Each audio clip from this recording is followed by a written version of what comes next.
What is going on, fam and friends? We have a very special episode today of Renaissance Man. I'm here in the studio. It's 3 o'clock on a beautiful Thursday, January 13th, and we today are going to talk about a subject we haven't had much conversation about yet, but I am open to talking about all subjects here on the Renaissance Man Show.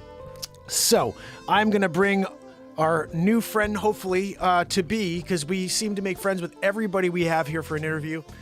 Because we're a positivity platform, we're trying to build the world up. I support all perspectives, and I'm always here just curious. I'm a curious host, so I think that's the best type of host. I'm not interested in anything but trying to figure out what people are passionate about. So without further ado, let's bring our friend on over here, Dave Weiss. Let's see if we can get this sucker going over here. I just have to get over to Zoom. Dave, okay, let's see. I'm going to put this music down. Dave, you there? I am. Got a horrible feedback. Oh, no. Let me see. I don't have any on my end. Hopefully it's not on the stream itself. Let me just see if I can get this fixed. There we go. I see you now. Now I have to get back to my screen. I'm hearing the music. Oh, you're still... Oh, you know what? Do you have YouTube on? I can... you know what? YouTube's 13 seconds behind, so if you shut off the feed to YouTube, it's just going to be behind us by about 13 seconds. I am not on YouTube. Oh, you're hearing something anyway? No, there you go. Talk. Now you hear it? No, you're still distorted. It's coming from your end. I'm 99% sure. Your music. I wish I could. Oh, wait a second. Let me see. First of all, let me get my video working here. Your microphone is overmodulated. My microphone is overmodulated. I'm bringing this over from OBS, so it should be... I mean, I have original sound on. I don't know why it's acting wrong. Let me see if everybody's hearing it the same way, or actually, let me see if I could just tune into this feed and see if it sounds like that. Anyway, it's a pleasure to have you on, my friend. Let me see if I can just get us, just make sure the feed looks okay here. No, it doesn't. Why do I not see anything? This is why. Let's see. What am I doing wrong here? You know, it's funny. I don't do enough with Zoom. So when I do finally do a Zoom, I'm like, where is the Zoom? It sounds like maybe just your volume, your gain on your output is way too high. If you turn it down, it might fix everything. The gain on my output for you. Okay, let me see if I can fix that. Let me just first get us on the screen here. We're on the screen now. Now I just have to fix the visual of it. There you are, Dave. I see you, Dave. Now, Dave, you're in Connecticut as well? I am. Where are you about? I'm in Fairfield. I'm in Greenwich. No way. Okay, very cool. I'm actually a realtor, so I just have to redo my Greenwich license right now, or at least the board fees. It's ridiculous. They charge you for all that, but they do. I know all about it. I used to do it. You did? In commercial real estate. No way. Who did you work for in the area? Anybody I would know? I worked for Marshall Heaven. Marshall Heaven. Wait, I took myself off the... Small firm, a boutique firm. Yeah. I'm still too loud? Really loud. Is it maybe the gain on your microphone? You have a volume control on your microphone? My microphone, let me see if I can figure that out. I'm just trying to get us on the screen together here. This is really odd the way this looks. Oh, I know what it is. I need to make you bigger. And if you can put us both side by side where we have full landscape viewing, so I don't get cut off when I'm showing stuff. Yeah, let me see if I can. I'm trying to do that so we're together. How do we? Oh, now that's one. No.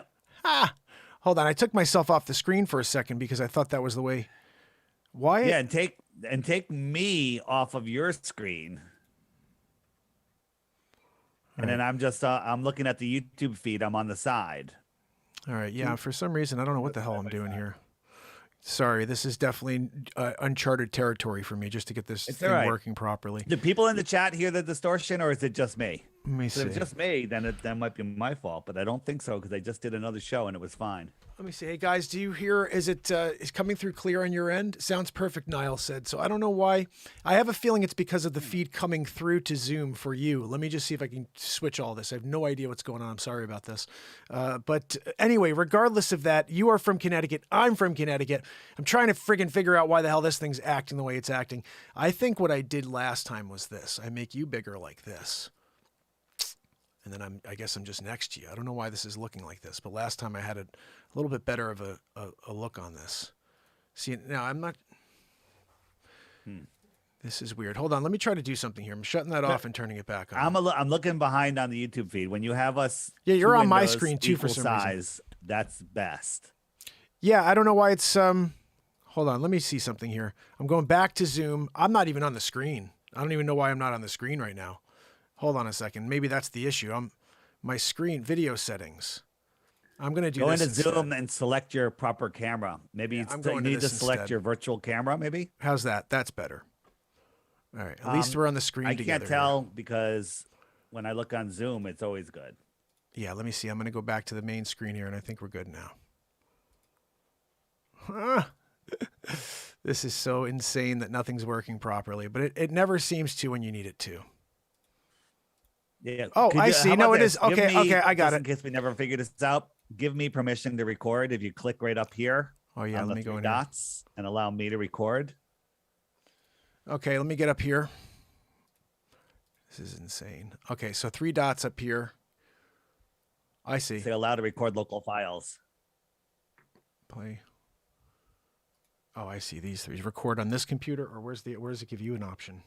It just if you click on the 3 dots that are in my screen, I think right here, if I'm pointing I right. see. Okay, allow record local files. Okay, there you go. There you go. You did it. All right, recording in progress. Okay, cool. Hold on. I'm going to do this. Now that I think the screen looks like this, let me go back to my screen. I'm still not seeing, for some reason, okay, this Zoom I think has to move up. That's what I think it may be. Let's just see. No, it's not that. I don't know why the hell I don't see this thing. This is the most ridiculous thing in the world, guys. I'm looking for Zoom. I don't see. Okay, that's why. Zoom meeting. Does anybody see this? Okay, we're seeing something. Hold on a second. And I see a recording button there. Dave, give me 3 seconds. I think we're there, brother. Holy it's all right. cow. Flat Earthers are used to complete and total mess ups at the beginning of live streams. We've been doing it. Okay, good. 2015. Oh, very cool. And just for a side note too. So this is okay. I got us on, brother. Okay, cool. So here's the thing about what we do here. Just so you have a background. I've been live for 1,109 days in a row. And I provide like a platform of positivity for the world. I've been suppressed the entire time because it's a positivity platform in a dying world. And I create music live in the moment. I create comedies live in the moment. I've just done a lot of stuff here, or just want to start bringing people on that are also passionate about what they do, and just allow them a platform to do what I've been doing, which is allow people to feel a peace. I feel like everybody's at each other's throats in 2021, 2022. And if someone has an opinion, they're the enemy. And it's the complete opposite here. We're here to lift people up and have the opportunity to speak their minds. So with that being said, and now that you could see each other fully here, Dave, it's a pleasure to meet you. Why don't you give us an introduction about yourself, and maybe anybody else here who doesn't know you, at least they can get an understanding of who's on with us today. I'm just the normal guy. I'm sucking on a cough drop, so excuse me. Business. I went to to college, got my business degree, worked in corporate America, started my own company after I left corporate America. Basically, did everything that you're supposed to do for the American dream, and it worked. And then I walked away from it all to do this, to talk to people like you and other people about the deceptions of this world. I was doing a podcast called Deep Inside the Rabbit Hole about many conspiracies, okay, and that's a bad word, but it's a truthful word. And then I started hearing about flat Earth, and I'm like, get the heck out of here. Flat Earth, dumbest thing ever, right? And I wouldn't even look at it. I had a closed mind, and I finally went in to disprove it. That's a closed mind. I went in to disprove flat Earth and prove the globe, and here I am. I'm now known as Flat Earth Dave. This is what I do all the time. Because in the world as screwed up as it is right now, the reason it's so screwed up is because people are lost in space, spinning out of control. They have no idea who they are, where they are, or what they are. So that's what I'm doing. I'm here waking people up 1 by 1, 10 by 10, 100 by 100, 1,000 by 1,000, million by a million. Well, that sounds like we're sort of on the same type of mission then, because we're trying to uncover truth here. That's sort of the reason why suppression is the word of the day for the last couple of years. You know, some of the things I wanted to ask, and maybe you can just give me some insight on, because I'm on TikTok now. Now I'm live on TikTok every day. In fact, I've just brought people on TikTok into the feed as well. And I see all these crazy videos, and I'm like, holy freaking cow. It starts getting you to really think about things. And of course, I was born traditionally, just as you were. I everything I was told, I believed, and it wasn't until recently that everything started to unravel across the board. And so I'm not I'm not opposed to listening to anything, because I'm certain every single thing that I've ever heard has been manufactured to some point in order to keep me controlled. So I do think every subject has information kept from us. And so this is very interesting to me to hear more about it. I have a lot of our subscribers that are huge fans of your show, and also of the idea of that this is what's going on with our world. I remember the Christopher Columbus stuff. Magellan, one of the jokes is Mark Jellin. And what's that? Fake? Fake. Basically anything before 1920 is fake. Really? That sounds crazy, but when you really can't prove anything that's before 1920 unless you have somebody that was there. And I don't know if you ever saw it. I did an interview in February 2020, just before the nonsense started, we'll say, and it was a 102-year-old woman named Ruth, and I was interviewing her about the World's Fairs, which is a rabbit hole that will swallow you whole. And she had such a great memory. I said to her, Ruth, what did they teach you in elementary school about the Earth? That's all I said. Never mentioned flat Earth. And she looked at me. She goes, they taught me the Earth was flat. Bam, out of nowhere. And when I told her and I explained to her how the Earth is flat, she literally broke down in tears. She's like, I've known it my whole life. And it was this crazy, crazy thing. I'll send you a link when we're done with the interview. You could watch it. It's a 5-minute video, maybe 10 minutes. And so then in further research, we're told, we're brainwashed. This is, when you go up to somebody, we've known the Earth has been its globe for 2,000 years. Aristophanes figured it out in ancient Greece with his sticks and shadows. Well, that's nonsense. It never happened. And we found out in the 1920s and 30s, everybody knew the Earth was flat. Everybody was taught flat Earth here in America in public schools in Connecticut.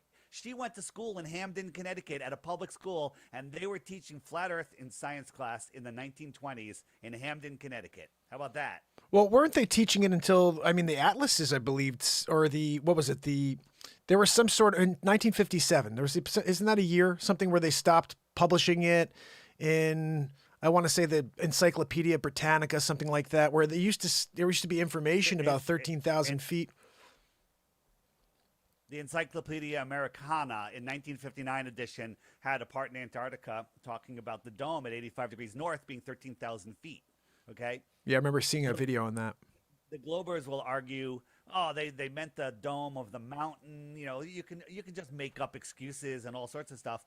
But it wasn't until David, before you the 1960s that they stopped teaching. What's that? Could you check your audio? Because I noticed it clicked to one side, and now I'm seeing that in the chat that it's only on one side and it's pretty low. Can you see if your mic got clicked or something, or check your volume on your side if you can, your mix board? Well, I did something, and now I don't know how to undo it. Oh, now you're better. You're good. You're good. That might be better now, That's right? it. That's perfect. Perfect. All right. So continue. I'm sorry. So again, and it was in the 1950s and 60s, they were teaching both in science. They were teaching globe and flat because they didn't know. And that's when the changeover happened. And all of a sudden, flat Earth was removed like it never existed. Okay. So our history, his story by the victors of this world, is all complete and total nonsense. The story of the Wild West is nonsense. The story of Aristophanes, with his sticks and shadows, could never be done. It's never been done, and it doesn't prove that the Earth is a globe. It works perfectly, or even better, on a flat Earth.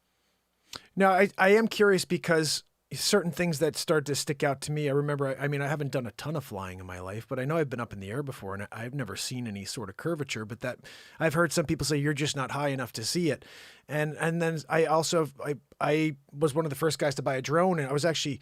You probably don't remember this, but in 2013, I was all over the Connecticut news for being the first guy who brought a drone out as a realtor. And so I've been up in the air really high with my drone before, and I flattened out that camera in order to get no fisheye. And I didn't see anything from up there either, and that's pretty high up there. So the question, I guess, is how high would you have to see if there was a curvature? And I know, obviously it's rocky terrain. So I don't even understand the whole concept because it's rocky terrain. It's not round. It must be so large that you can't comprehend it. I mean, when we say flat Earth, we mean a level plane. There's hills and valleys, mountains, and and canyons and all sorts of stuff. But water, 70% of Earth, I believe it's actually more, always at rest, always lays flat. And we've tested it. We've used the math for a 24,901 mile around globe, and there at certain distances you should be seeing a physical horizon. A globe has a physical horizon, just like Bill Nye, the line guy with the bow tie, says when he drags his boat over the round ball, it disappears from the bottom up as it's going over the ball. That's absolutely true. But we don't live on a ball. That's a physical horizon. We can watch a boat go over the appear to disappear from the bottom up, and then we could zoom in with our P900 camera, and there's the whole boat again. That's an optical horizon. A flat Earth has an optical horizon. When a plane is flying at 39,000 feet, the horizon should be just about 39,000 feet below. Well, they can see 242 miles, okay? The horizon drop at 242 miles from the Earth is 39,000 feet.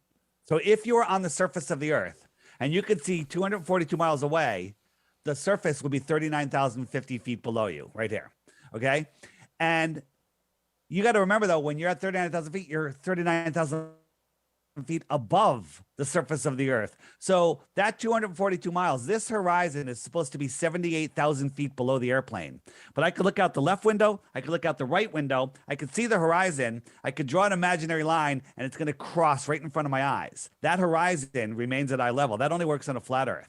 On a ball Earth, the higher you got, the lower the horizon should be. But the horizon always rises to eye level. So as far as it would go, then, if you say you had people, obviously I see a plane on the screen. So you have are the pilots all in on this? Would that be the only way that something like this would work? Is the pilots, everybody's kind of briefed up front that, hey, just so you know, like, because I've heard some pilots say, look, I've been up there before and I don't, it's flat, and I've heard other people say, no. And it's so contradictory. Everybody's got an opinion. You just don't know. But I guess the point would be, if there was some sort of disclosure they didn't want the world to know about, the people that had the information would have to be silenced before they went up there. Well, see, that's the case. That's not the case. An airplane pilot is a glorified bus driver. Okay. So he takes the plane off, he turns it to 1927, presses the button, and then he plays cards and reads the book until it's time to land the plane. Okay. Maybe he makes a couple course adjustments when they tell him to do anything. The people that run international airline flight routes, radar, and GPS is NASA. And I don't know what your view on NASA is, but if we get into that, we'll show you that NASA are liars. So they're actually a Hollywood fake space agency, and they're here to control your mind. But there are many pilots, especially the Qantas pilots that are based in Australia. They all know the Earth is flat, but they can't talk about it publicly because they'll be grounded. We interviewed a KLM pilot on a show called Globebusters, which is on Saturdays on YouTube and Rockfin. And she was fired the next day. She was grounded and disappeared. But there's many retired pilots that are speaking out. Some pilots are starting to speak out now. More and more are speaking out. But when you go up there, you've been programmed that the Earth is a globe. So let's look at this. When we look, the farthest we can see is where our eye, what our eye can resolve. And the sky meets the ground. That's called perspective. So when I look here from Greenwich over to New York City, the clouds are literally touching the water over at the Whitestone Bridge. They kind of are literally crushing the bridge, and they look like they're touching the water. But I know that those clouds are, 5 or 10,000 feet above me, whatever the height is. But they look like they're touching the water. That's perspective. And where the sky meets the water, that's your horizon. But if I zoomed in, I could see farther. I open up that and I can see farther until it comes back together. So you see in the same direction, same distance in all directions. So I see to the tip of this arrow, that's my horizon. Well, the same distance over here is right there, over here, and it goes all the way around. And so that makes a curved horizon, right? We draw a line across it, and now this is a straight line. Well, I'm seeing a curve here. My programming tells me that's a sphere. I'm programmed to believe that's the curve of the Earth when it's just the limit of my vision. Now, did you ever, this is something I was just thinking about when you were telling me this, is anybody ever determined what the flight paths would have to be if this was like, because obviously they're not doing a circle. You know, you're going from China over to, they're not going from and doing a perfect circle around the other side. And if they are doing it, you know, how would the flight paths look, you know what I mean, on a flat Earth to like go all around? Are we talking about how does a flight fly east from New York and end up back in New York without ever changing direction? Yeah, something like that. Is that your question? Yeah, something like that. Or same example, anywhere else in the globe, you start at one point and you do to go back to that same point by going left and coming all the way back to that point. Is that a thing, or is that like how does that work? So first, let me show you what circumnavigation is. So at the center of the flat Earth is our magnetic north. Whatever's there, a magnets point towards it because it's magnetic. So I'm pushing this. It could be an airplane or a boat. This is a compass, and I'm pushing it west. But that needle always has to point to the center for me to go west. So west is a circle. That's not a theory. That's no different on a globe Earth or a flat Earth. West is a circle. If I was 1 mile from the North Pole and I walked west, 6.428 miles later, I'm back to exactly where I started from because I went around the North Pole. I went west. Now, if I try to go dead reckon west without correcting my direction as soon as I start moving, now I'm heading south.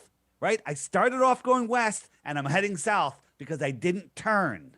This needle always has to point to the center. All of these lines radiating out are south. Now on a flat Earth, if I went south, I wouldn't pop up at the other side. If I left Santiago on a globe, I'd end up in Australia. But nobody has ever gone south and popped up on the other side of the Earth. No one's ever done it.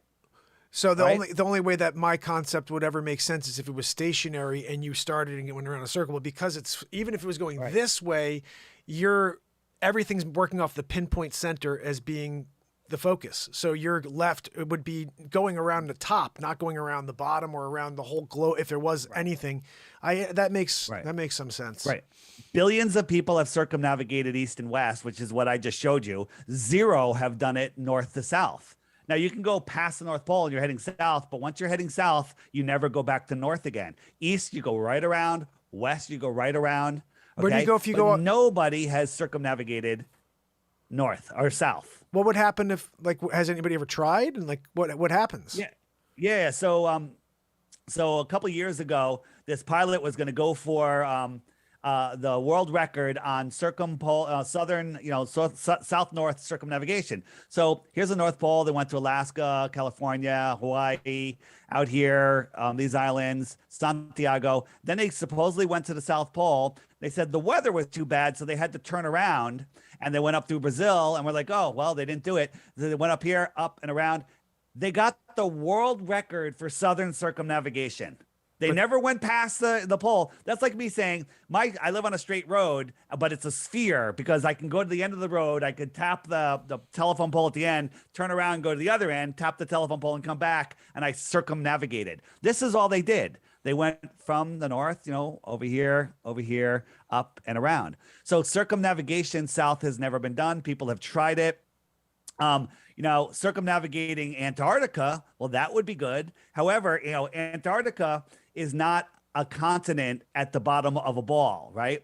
Antarctica, we're told, is, a continent 13,000 miles around. Well, we should be able to circumnavigate that in however long it takes to go 13,000 miles. Well, Captain Cook tried it a couple times, and it took him 3.5 years. He went over 60,000 miles because he had to go around the perimeter. Okay, 60,000 miles. Right? Amelia Earhart, the people are like, what about Amelia Earhart? She circumnavigated the world. Well, she did. Here she stopped at all of these places. This is east. You're going east. This is all east. And she went right back to where she started from. That's all she did. Nobody goes, hey, I'm going to go here. I'm going to go down to Brazil, South America, and I'm magically going to pop up over in Australia. No one's ever done it. It's never been done. That's a problem. So that's Australia on the top, the pink one at the very top? That's Australia. Okay, I'm just trying to get the look at the map the way it's supposed to look with it flat. Yeah. So getting back to flights. So the flights are actually my favorite because there's so many. Think about this, okay? On a globe, you got your equator right around the middle, and then the bottom half of the globe, right? You with me? Yep.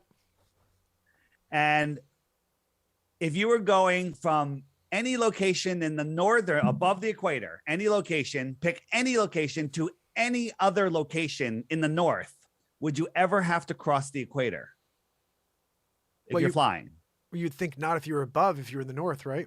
Absolutely not. No one ever has. All flight routes from any northern parts, whether it's New York to Connecticut, whether it's New York to Germany, whether it's California to Sweden, no matter where you're going, you would never, ever cross the equator. Well, that should be the same for the bottom of the ball. Any two southern locations. Like if I wanted to go on the ball from Santiago, which is right down near Australia, near Antarctica, and Australia, which is over on the other side, just go around there or go across Antarctica. It would be a short little flight, but that's not what happens. Southern flights prove the Earth is flat. So here's one from Santiago to Johannesburg with a stopover in Senegal. Okay. Well, the equator is right here. Okay. Is that the equator? Yeah, I think so. And it goes all the way up here, all the way down. But if you look at it on a flat Earth map, does that flight route make a little more sense to you? That's interesting. Right? It is. Let's look at it. Let's look at a couple more. On a globe, right? If you want to go from Buenos Aires to Africa, look where they stop. They go all the way up to friggin' Amsterdam, right? What? The equator. Where's the equator? It's right here. Okay. They go all the way up here. But if you look at it on a flat map, it's a little routed because there's probably no major airports here, but it goes all the way over here and all the way down. Couple more. Let's get a couple more because they just get absolutely ridiculous. The distance from here to Mexico City is probably the same, if not shorter, than going all the way up to Los Angeles. But for some reason, they go to Los Angeles. Well, look, bam, straight line. It's a straight line, right? Interesting. Let's look at another one. How about this? From Montevideo to Perth, takes 38 hours, right? Whoa. Why do they go to Los Angeles? Well, this is the route. They cross the equator. Why are they crossing the equator? No northern to northern flights ever cross the equator. Why do southern flights do it? Because the Earth is flat is the answer. Spoiler alert. All right. That's interesting. I mean, it does seem weird when they have let's just hammer this point all the way home. Yeah, stopovers always seemed odd, but obviously it's a straight line is always the best course. They're always going to be trying to save money on their flights, not flying the same distance. Plenty of people want to go to Machu Picchu or whatever. Straight line on a flat Earth, crazy, ridiculous route on a globe. Okay. Again, crossing the equator. Why would any 2 points on the bottom half of a ball have to cross over the longer trip? It's not even a possibility. Then you get to the point where there's emergency landings that happen. Okay, sometimes a plane has an emergency. Someone's having a heart attack, a baby, whatever, and they have to land. So from London to what does that say? I can't say it. Whatever it says. They stopped in Moscow, right? Emergency happened here and they flew all the way to Moscow. What's that? 1,000 miles, right? If you look at it from the origin to the destination, Moscow's right on that line. So let's look at another one. So what would be considered the center point then? Is it the North Pole? Like what's the center point of the Earth? The center of the world is our magnetic north. And guess what? Nobody is allowed to go there. Okay. And it's not because Santa and his elves are working there. It's because no one's allowed to go there, because if you went there or you went far south, you would figure out that you don't live on a globe. So they have made it so nobody wants to go there. No one's allowed to go there. It's absolute insanity, right? This is the route they take on a flat Earth. They show you going over the ocean here. It doesn't happen, right? Yeah. I see my favorite is Santiago, South America to Australia. Just across the bottom would be the best way to go, but it goes all the way up, all the way across, and all the way down. Look at it on a flat Earth. It's straight. If I want to go to Western Australia, look at the route. I go here, across America again, China, Singapore, Western Australia. That's a friggin' straight line. But on here, there would be all the way up over here, all the way over here, and all the way down there. That's insane. How far on the traditional map, the globe, is Australia considered to be from California? Much closer. Well, on the globe, it's much closer to Santiago than it is to LA. On a flat Earth map. Flat Earth map. A lot of globers say, well, then the trip from Santiago to Australia would be impossible, right? You wouldn't be able to make it in the time they make it. Well, when they go one direction, it's like 5 hours shorter than the other direction. And then it doesn't have to do with the spin of the Earth, because that's nonsense. And it's because they're using wind currents. There's only one airplane that is only a couple of special military pilots are allowed to fly. And the plane has 7 layers of heat-resistant paint on it, which is hard to find the information anymore on it. Well, heat-resistant paint, what does that mean? Maybe it means it's going a little faster than they tell us, right? So again, if you want to learn about the flight routes, it's a free book online, 16 Emergency Landings Proving Flat Earth. Also, if you want to get this book, it's actually an awesome coffee table book. It's a little expensive, but not too bad. It's on lulu.com, 16 Emergency Landings. Anybody that picks it up turns into a flat earther. So just warn somebody, put it on your coffee table. You're having friends over. Somebody reaches for it, knock their hand out of the way and say, listen, I need to tell you something. If you touch that book, you're going to become a believer. Let me ask you a question about this. You're going to become a believer, and you're going to lose the respect of your family and friends until they become believers. Exactly. So that thing you just mentioned too about the flights and those paths, that essentially would mean that you wouldn't have to make a turn ever, like I was thinking. No, but airplanes fly straight and level over the Earth plane. They always go in a straight line from point A to point B. They don't do these great circle routes nonsense. They don't nose down a mile every 2 minutes over the course of an hour. An airplane flying straight and level using their gyro to keep them level, which holds rigidity in space. It doesn't, when the airplane turns, the gyro stays level to the runway that they took off on. Well, if they did that and they flew for an hour, they'd be another 30,000 feet above where they were before. 30,000 feet, or they go 30 miles higher. Sorry, they'd be 30 miles higher. They'd be in space in an hour. Well, yeah, that's actually an interesting point, because if it was a globe and you were flying straight, and if you weren't flying straight and you actually were dropping every however mile or whatever it is, you would feel that on the plane. Forget about we don't feel anything on Earth. You would feel that on the plane that you're dropping constantly. When you're sleeping on an airplane, you're flying for a couple hours, and then you're like 45 minutes from your runway, from your landing, and the pilot just starts nosing down just a little bit. You wake up. You're like, whoa, we're changing directions. We're changing altitudes. We're changing speeds. You notice it. People go, well, I'm on an airplane. I don't feel the speed or anything. You're going in a straight line and you're in an enclosed capsule. Take off the outside of the airplane, double the speed of the plane, and then you'll really feel it.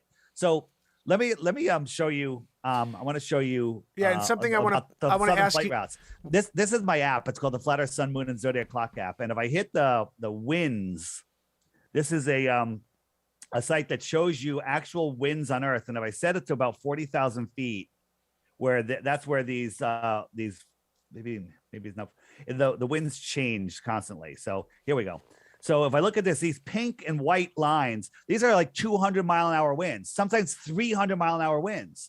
So pilots can get in these wind streams, and they got a tailwind moving them an extra 200 miles every hour, right? On a 15-hour flight, that's a lot of miles, right? And the flight's going a little faster than, maybe 600 miles an hour. Oh, wait a minute. They can't pass the sound barrier. The sound barrier is not a barrier at all, right? It's just the speed of sound. And yes, a sonic boom is when the sound that's coming out of my mouth is spreading out in all directions. Now, if I was running at 500 miles an hour, the sound in front of me would be compressed. The sound behind me would be stretched out, just like when a train goes by, it goes, right? It's because it's compressing the front, right? So when you get those sound waves and they all push together and they're literally not getting away, they start piling up on each other, and that's the boom. However, if you're in an airplane and it breaks the sound barrier, the speed of sound, nobody on the airplane gets to hear it because it's behind you and it can't even catch you. People on the ground might hear it, but when you leave Australia, you're over the Southern Ocean. There's nothing out there. So these planes could be breaking the sound barrier left and right all day long, and nobody would know. Nobody would know. You know, I want to ask because Niall asked a question over here that I had actually once, and I think I have a different answer than's come up, but I want to throw it at you and see what you think. He said, the fundamental question is, if the Earth is flat, why is that being disguised? For what reason? Before you answer, I want to say what I had thought. I thought the reason possibly would be that there's potentially more land beyond, or that we are in some sort of enclosure. I came across a theory recently that maybe this is a prison planet and we were all bad outside of this planet and we didn't wear our, our jumpsuits, our silver jumpsuits, and follow the rules, and they sent us here. And every time we come to that white light at the end, it's not going to heaven. You're being shocked, and everything you ever remember, every life you've ever lived is being, you're back to square one. You come back as a baby and you live it all over again, and we can never get out of this planet. We're here forever. And that we're light beings, that we're 500 billion years old, each and every one of us. We've been here forever and ever and ever and ever, and we're never getting out. And I said, holy cow, that kind of makes a little sense to me, because I have a lot of information I didn't learn in school. I have a ton of information comes out of me that I never read in books. So I'm just curious what your thoughts are on why this would be not disclosed if it really was what's going down, You're really disappointing me. I was hoping to be on a show where I had some idiot that just doesn't get it at all. But you unfortunately get a lot of this, right? We're humans, light. We're humans, right? We're light beings. We're here. Now, I don't believe this is a prison planet, but I believe that the people that took over this world after the last reset have entrapped us in our world, in our land, right? And so they have us trapped in, where am I looking for? They have us trapped in what's our world. So what they did here's our world. The shoreline around the container of our world pond is the land that's higher than our oceans. If that land wasn't there, the oceans would just run to the next low spot. Okay. Oceans don't stick to a spinning ball in a space vacuum. Just think about that. That's impossible. Lower the pressure low enough and water boils, right? How come the Earth water isn't boiling? It's in a space vacuum. How come the air doesn't suck into the vacuum? I didn't want to get into that because it's the dumbest crap ever. But there's clearly a lot of questions. Like I saw a video of they were showing, this is is it called heliocentric or whatever, heliocentric model? And they're showing like that not only is the Earth spinning at 60,000, but then the sun is going a million miles an hour. And then they showed a video of what that would look like. Like this thing going like this with all the moon, everything's following, and it's literally spinning like a crazy. And I was like, we'll go there one second. So here's the shoreline of our world. What's out here? Well, this pink line is the Antarctic Treaty, 60 degrees south. You can't even see Antarctica from there. No one's allowed to go there. There's islands all the way around. The Falkland Islands, other islands, they're all have United Nations military bases on them run by the Crown that doesn't allow anyone to approach Antarctica. Nobody can go to Antarctica unsupervised. You can pay a lot for a trip to this little peninsula right here. They'll show you some penguins, they'll show you some ice, and they'll kick you out. No one's allowed to explore the outer land. So so again, anything beyond the shoreline of Antarctica or above as high as we can get is speculation, but I love speculating. And, some people have different opinions, and that's okay. Some flat earthers, is there a dome? Is it a flat dome? Is it a big dome? This is it? Are there other puddles? Are there other worlds? That's great discussion. But one thing all flat earthers know is we don't live on a stupid spinning ball. It's the absolute dumbest crap ever. And anybody that actually thinks that just really hasn't thought. Maybe the Earth is set up like this. Here we are. They've imprisoned us in here. Maybe there's even some more land out here that they're not telling us about, and they steer us around it with GPS. No one's allowed to go there, right? Maybe there's another continent over here. Who knows, right? Maybe there's another continent off of Australia. I've seen some globes that used to have a continent off of Australia, right? What's out here? More land, extra land. What extra? More extra land territory, extra terra. If you lived on the extra terra out here, what would you be considered if you came visiting us here? Extraterrestrial right there. An extraterrestrial from where? If you're coming in here, you're in the outer space. Yeah. Wow. An extraterrestrial from outer space. Cool. Now, if you were an extraterrestrial from outer space and you came from here a couple thousand miles away, flying through the atmosphere in whatever technology you have, whether it's a conventional airplane or electric static, free energy machine, which they probably have, which they definitely have, then there's a chance that you might crash in Roswell. But if you're coming from another planet, trillions and trillions and trillions of light years, of miles away, thousands of light years, you're not going to crash in Roswell when you get here. Okay. So Are there extraterrestrials here? Absolutely, in my opinion. I think they're among us. They're all over the place. I think they're here. All right. I think that there's cities of people in Antarctica. That's my opinion. Right. I kind of, some of the things, again, I'm still trying to understand the full theory of all theories. I've seen two now this last 6 months that I've been like, the other one was Hollow Earth. I wrote a song called Hollow Earth based on seeing a TikTok for 1 minute, and it's a great song called Down in Hollow Earth. And the whole concept is that there's more of anything beyond what they tell us. And that would almost run to your idea that beyond, that extraterrestrial, even if it's below, because I had always thought the same thing, that perhaps the aliens came from inside our planet and out. But they're definitely, you bring up a good point, they're not going to be flying trillions of miles and then crash land. You know what I mean? Like they've got that part figured out. But maybe something happened within our atmosphere that they had no control over. I've just seen some crazy videos lately. This is technology that none of us can comprehend.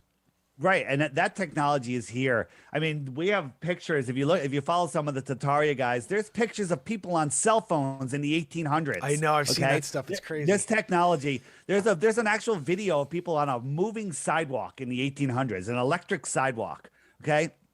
There's so much stuff, on all of the buildings. If you get into Tataria, it's absolutely amazing. But getting back to the speeds, we're spinning at 1,000 miles an hour. There it is. That's crazy. That's faster than the speed of sound.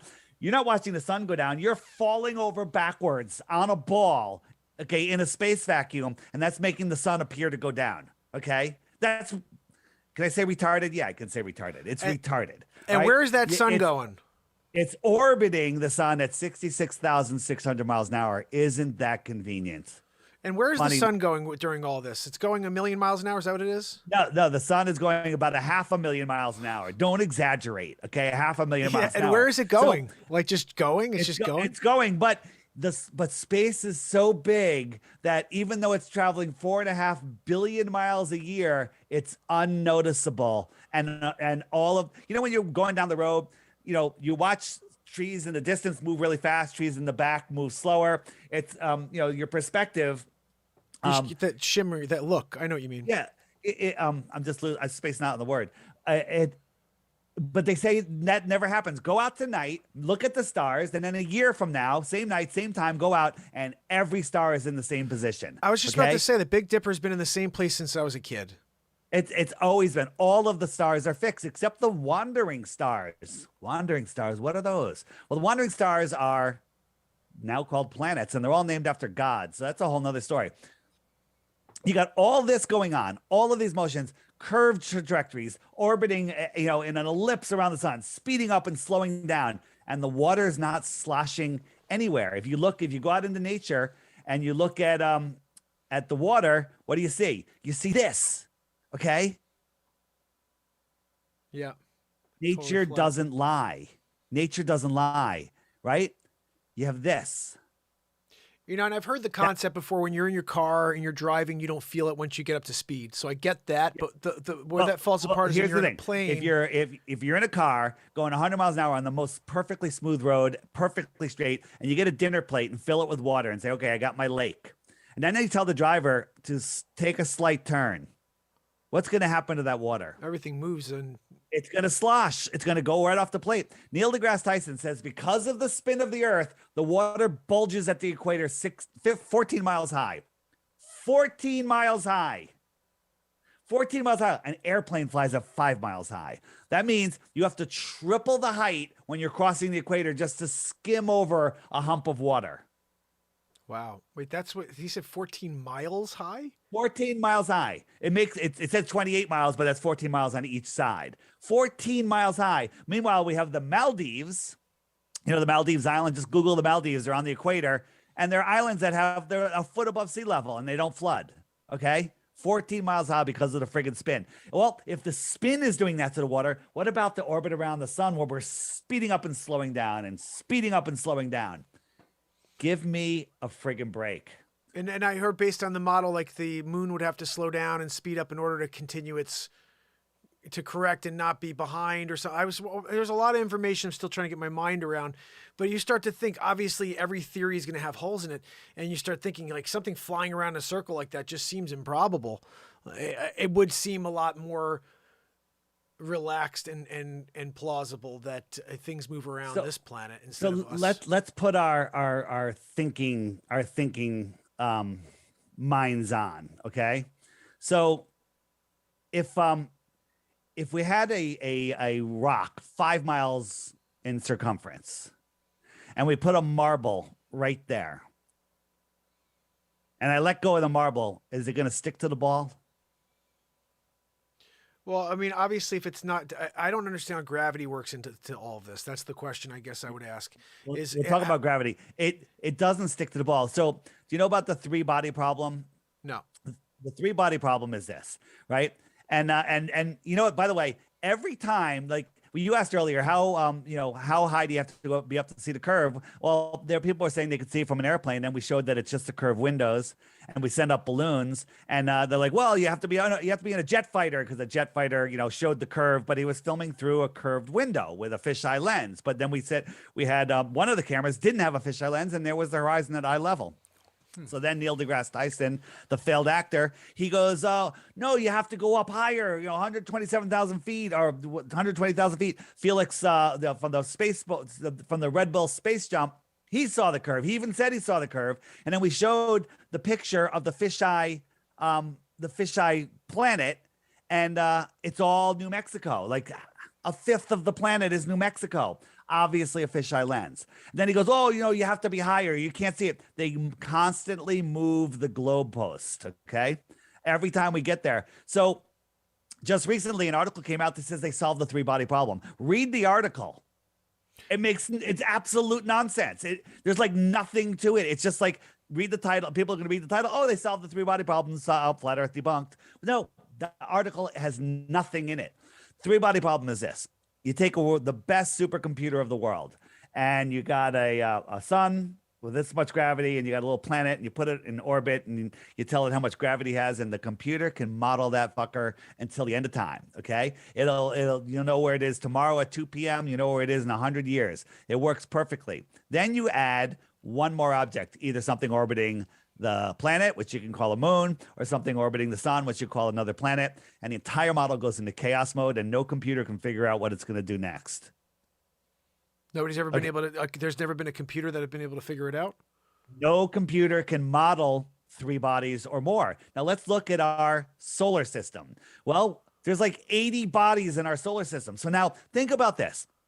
Our sun is a burning ball of gas 93 million miles away. You got a burning ball of gas in a space vacuum. That should make you go, wait a minute, stop. This story is absolutely ridiculous, okay?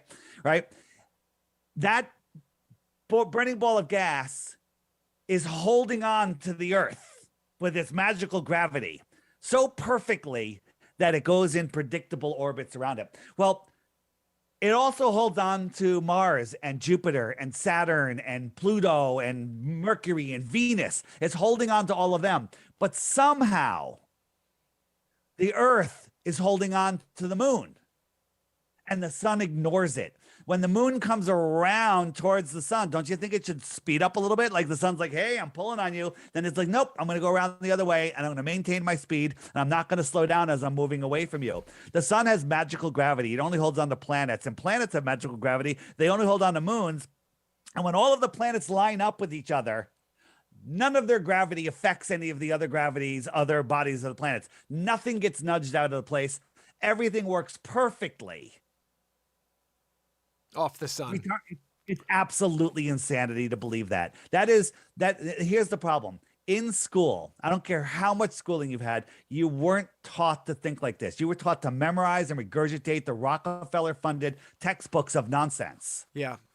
Well, absolute nonsense. Yeah, I happen to believe that everything's just an indoctrination camp. I mean, the entirety of it, from religion through, and not that there's no religion and that there's not some faith that you should have, but man controls everything, including us. So I think that this is awesome to hear, because I haven't got any of this information. I do think that when I see something going on like this, I'm like, what the, huh? It doesn't really make much sense to me. I jokingly said, and this has been a big thing because I write a lot of music on this show and a lot of comedy, and then we're shut off to the world because of the suppression. I think we're in the Truman Show. So to me, there's definitely freaking something where they're just all observing us with cameras. We have no idea where the cameras are. They're Remember when his everywhere. light fell out of the sky? It was Sirius B. Okay. It was Sirius B. There was a lights. I didn't see this. Is there actually lights that flew out? In the Truman Show, Oh. one day he's walking around the street and a light fell out and he saw it and it said Sirius B on it. And then quickly on the news, they're like, oh, a plane, the light fell off an airplane. And he's like, oh, that's must be. And it fell out of the dome. Exactly. You know, the stars falling to Earth. Yep, Interesting. Yep. Biblical, maybe. Yeah. Right. Yeah. No, but we're in some seriously, I'm not the Bible guy, but we're in some serious biblical times right now. If you look at what's going on in this world, I don't want to talk about it on YouTube. Okay. Isn't it insane that we can't just speak our minds on this freaking platform? It's unbelievable. It's unbelievable. So what's gravity? Well, Austin, my friend Austin said, ask about pictures from space looking at our planet. It's clearly round. That I have an answer to, but I want to hear your answer.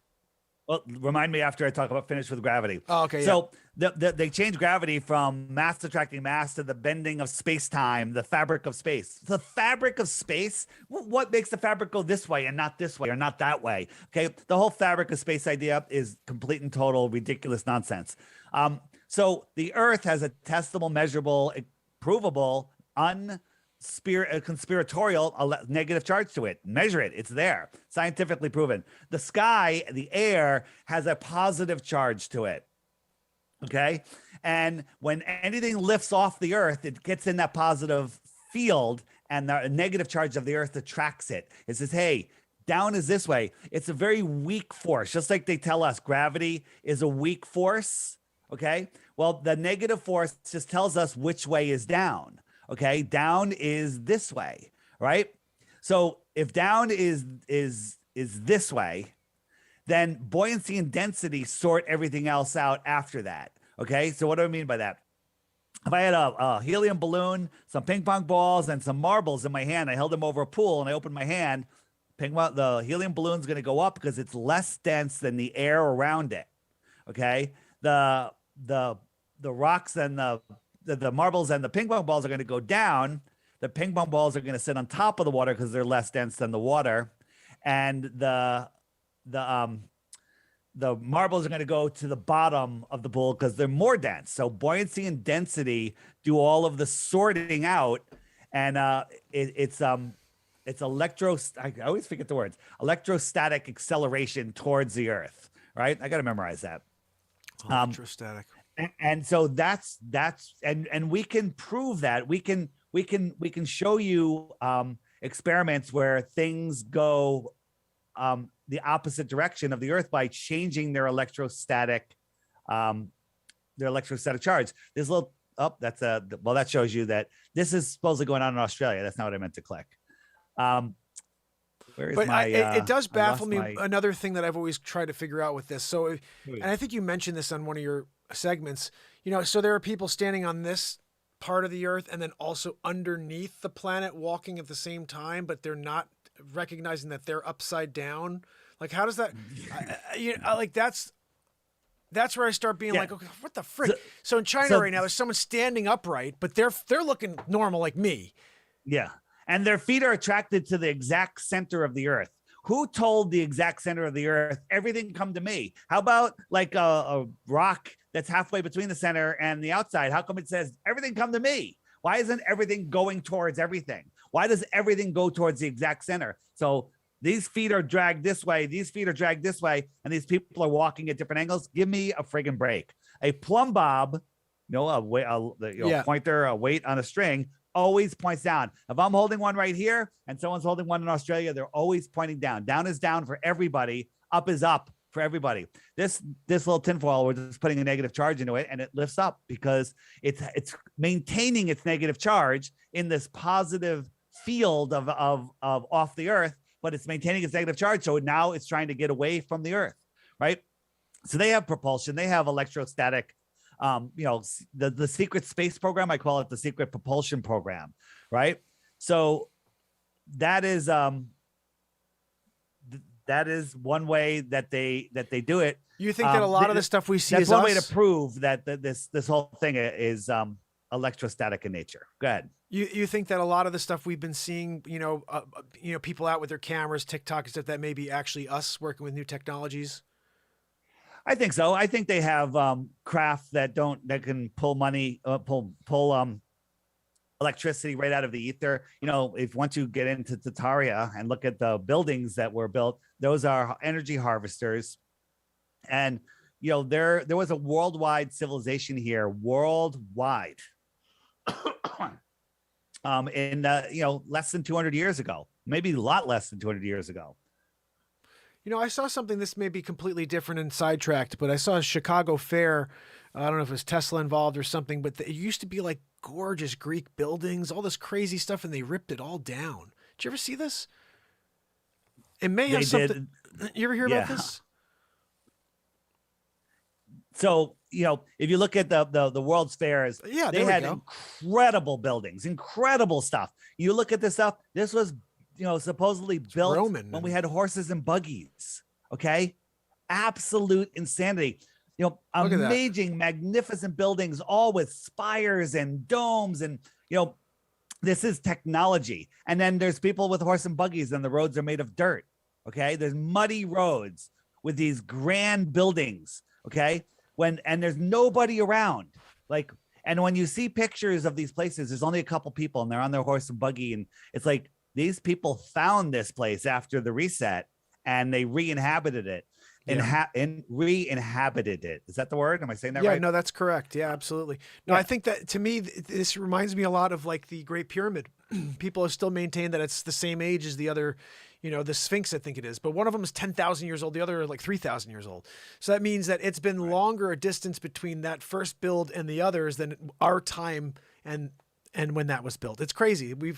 We don't see things the way that they really are. The perception's completely messed up. And when we look around the world, everywhere, there's buildings underneath buildings. In New York City, there's streets that are on top of buildings. And they didn't even know this until they started excavating a lot next to a road one day. And they found out there's friggin' buildings underneath the road that have been there for over 100 years.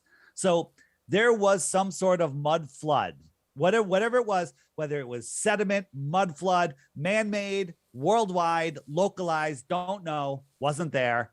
But there's no question that things were buried because our Capitol building, by the way, was here before Christopher Columbus supposedly discovered America, which is a fake story. Doubt he even existed. But there's another building underneath that building. Okay. What happened? What happened to this world? Right? There's pictures. I got to add them to my presentation. But if you check out the channel Autodidactic, Campbell, he's got images of cities that are filled with mud, hundreds of feet high, and they're digging them out. And not that long ago, the transcontinental railroads were excavated. They weren't built, right? They were here before we got here, right? The architecture is impossible.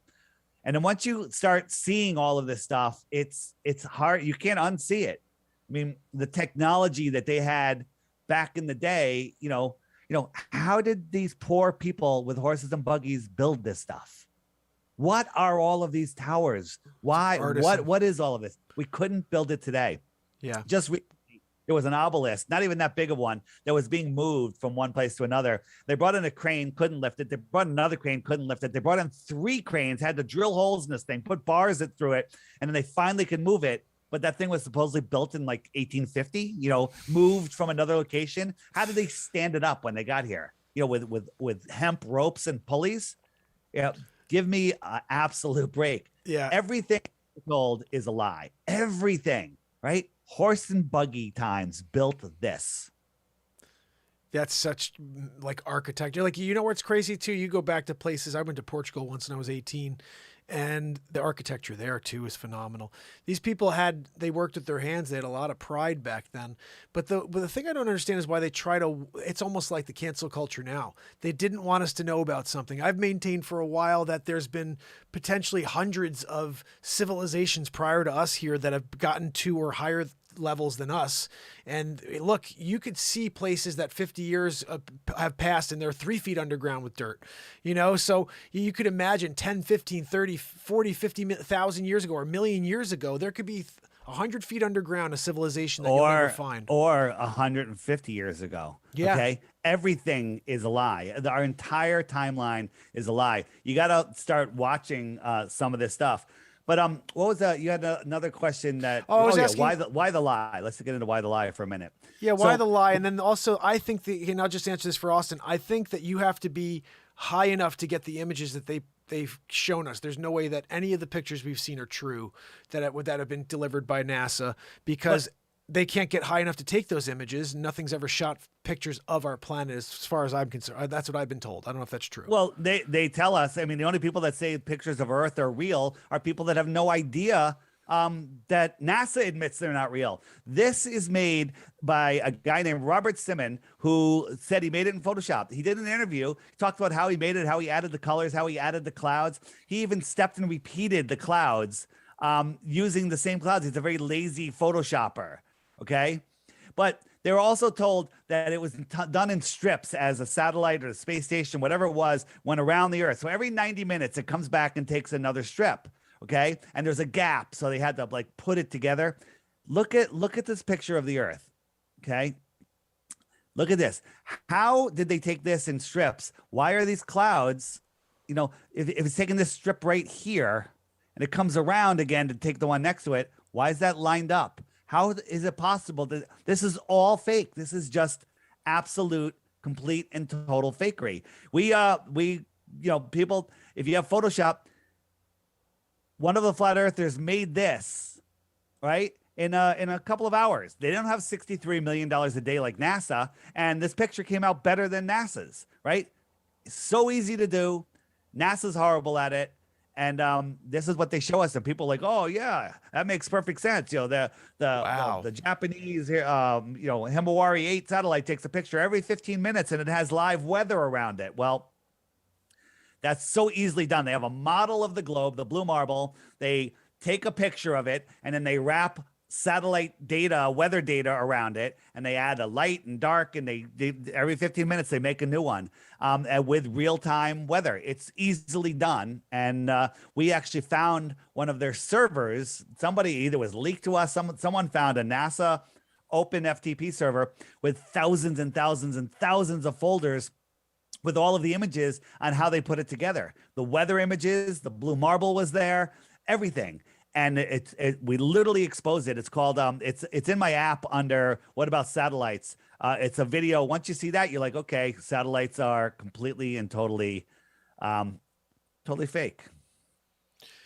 You know, I gotta tell you that right there, seeing somebody with just a little bit of Photoshop talent go through and create a perfect globe is kind of crazy to see. Like in real time, I was watching that while you had that in the background. Yeah. It's just great. Well, I mean, we are obviously led down and different paths by the technology these days, the CGI, and anybody can just continue to support a narrative by throwing a piece of content out there. Right. So that's the scary thing about today. And like someone who's got a little bit of talent can fool a world, you know? This picture right here, 2012 photo of, image from NASA. NASA, you can never find them labeling any of their Earth images as photographs. They call them images and pictures because they don't want to lie, right? So this is an image of Earth from 2012. Well, here's the United States, Mexico, right? Well, this is about what we're seeing on here. You have to believe that the rest of this is on the other side of this ball. Oh, that's a good point. I mean, that's pretty far. And the way that it looks on our map too, that would have to be the way it is because there's a fair amount of distance between the East Coast of the United States and they can't Africa. Get their proportions. They can't get their colors. They can't get their continent sizes straight. They can't do anything. It's horrible. I mean, which one do you like? Which one do you think is, I kind of am a blue marble guy. I think if I was just standing back here, I think the one that looks closest to is probably that one on the top right is what I would say looks like. That could be that could be real, But to your point, look how big South Africa looks. I mean, South America. How about this? So this is, I think it's the same image I showed you before. So we can't measure anything except what we can measure. So we can measure across Mexico and across Baja, and we know that that's 934 miles, give or take a little bit. So that's something scientifically measurable that we can actually measure because we can travel that distance. You know, and when you're flying in an airplane, unless you can prove how many miles you're going, how fast you're going, the route you're going, the airplane isn't as good. But this we can verify scientifically, and I think everybody can agree with that. So they tell us the diameter, the diameter, right? Not the radius. Yeah, diameter of the Earth is 7,917 miles. So that's a straight line through the Earth. It's 7,917 miles. You with me? Yep. So we can measure this 934 miles. So this red segment is 934 miles. Should have roughly I should be able to fit 8.5 of these in between the red line. You got 3 there. You got 3.5. 1, 2, 3. Yeah, three and a half, maybe. Yeah. 3.5. I should be able to fit 8.5 of them in there. So again, you know, this, and people say, oh, you're close to the Earth and you're not seeing the rest over here. You know, it could be a little bit more, not this much more, right? The Earth would have to go all the way out to here. The Earth would have to be that big. It's insanity. Yeah. It's insanity to believe any of this stuff. Right. And then, you know, you compare, you know, side by side. Well, what happened to the United States there? Right. What happened? Right. And then, you know, and when they show us, you know, like a picture of the Earth from moon, how come it doesn't look like this? Right. How come we're not seeing millions of stars? Right. I mean, the stars should be so bright. I was so excited once. I was going, leaving at midnight in California, going to Hawaii. And I was like, oh, I'm going to look out the window. I'm going to see the stars. I'm going to be above all the clouds. It's going to be amazing. And when we were out in the middle of the ocean, I looked out, there's like 3 stars. I'm like, what the hell? I couldn't see anything. And I'm like, maybe it's the glare in the window. I put a blanket over my head. I'm looking, you know, the lights were off in the airplane. Everyone's sleeping. I'm trying to look out, got my camera set up. Nothing. This was long before I was a flat earther. I just wanted to see the stars because I figured the viewing from there would be amazing. 3. I saw 3 freaking stars. They're probably planets. You know, I've seen something that was a video as well, that once you're in the vacuum of space, you can't even see the sun. Is that true?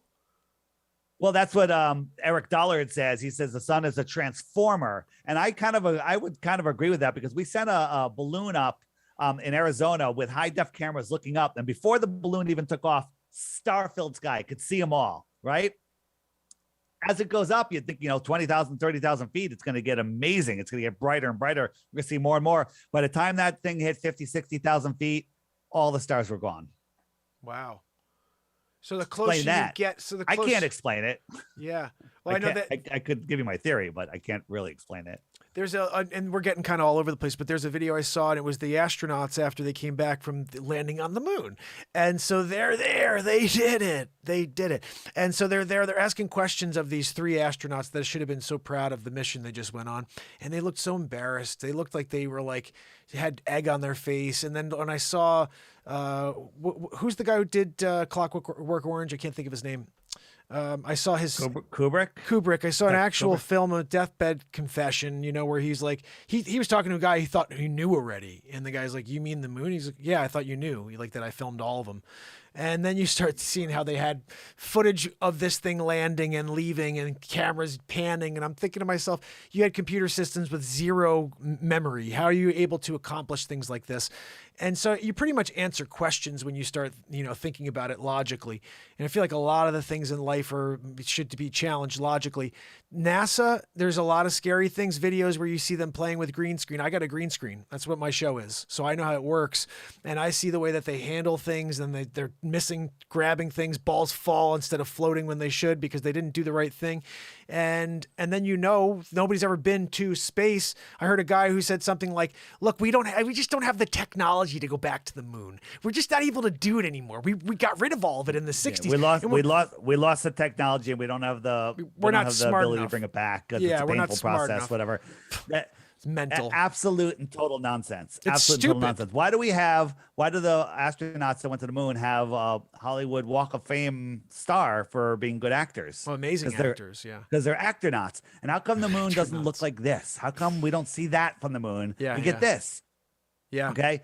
And then when you talk to the astronauts, some of them say, "Oh, we saw the stars, or so many," and "Oh, we didn't see stars." They can't get their story straight. Yeah. But I think that's actually done on purpose because it's done to confuse you. It's called they do that with everything that's going on in the world. They give you the confusion technique. Hey, face muzzles are good for you. Hey, face muzzles are bad for you. Oh, they'll protect you. Oh, they won't protect you. And that way, people just give up when they get conflicting information. Your mind just gives up. And it goes on to something else because it gets fatigued. So they do that on purpose. They fatigue our minds. That's an interesting point. That actually probably has to do a lot with the RAS filter. We specifically focus on a certain set of things, and we can't go outside of it, or else we'd literally go insane.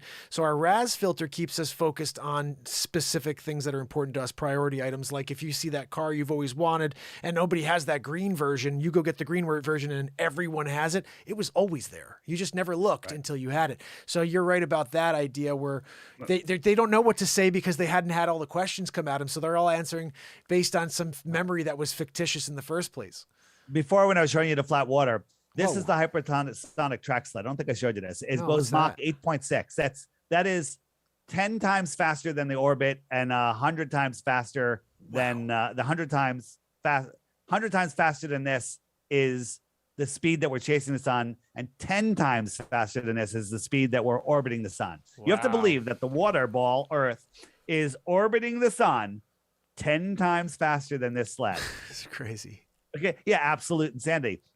So the International Space Station is going 17,500 miles an hour around the Earth. Okay. So it's falling around the Earth. So it's not floating. It's actually falling, but it's going so fast that it matches the curve of the Earth.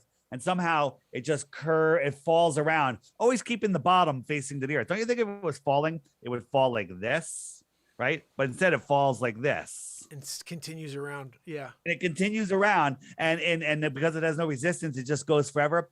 Absolute nonsense. And then this is the first untethered space flight.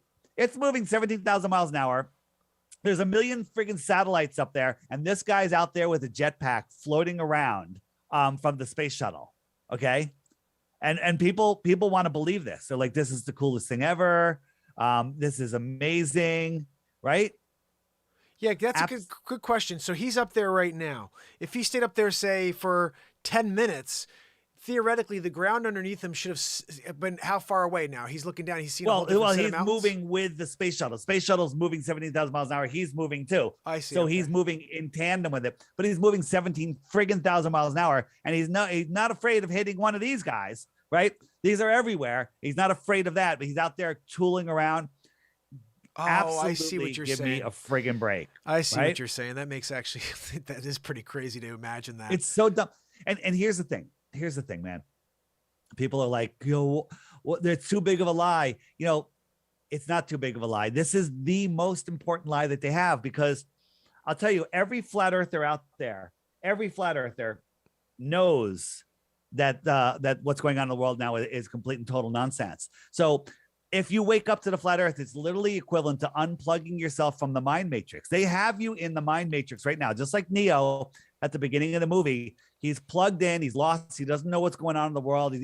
Something's wrong, but he can't figure it out because he's living in this world and it's all fake. But then when he was unplugged, he takes his power back, right?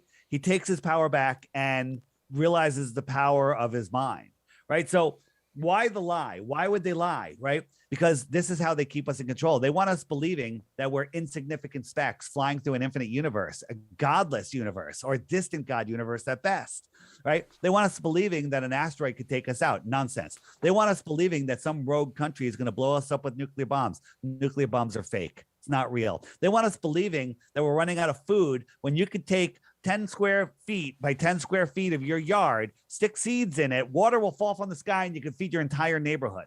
They want us believing that we're running out of energy when energy is free. Just hang a copper wire high in a tree and hook a voltage meter up to it, and you'll see how much electricity there is. It's everywhere. But they have us using electricity that they can monitor. They have us controlling us. So why the lie? They're hiding free energy. They're hiding the creator. They're hiding spirituality. They're hiding more land. They're hiding more resources, knowledge of what our Earth really was. They're hiding the truth of Antarctica. They're hiding how special we are. They're hiding that we are at the center of creation. They're hiding that we have the power. They have no power. The only power they have over us is in your imagination. Because imagine this. Imagine if 10 of every person on earth watched this video and everyone agreed with us. They go, you know what?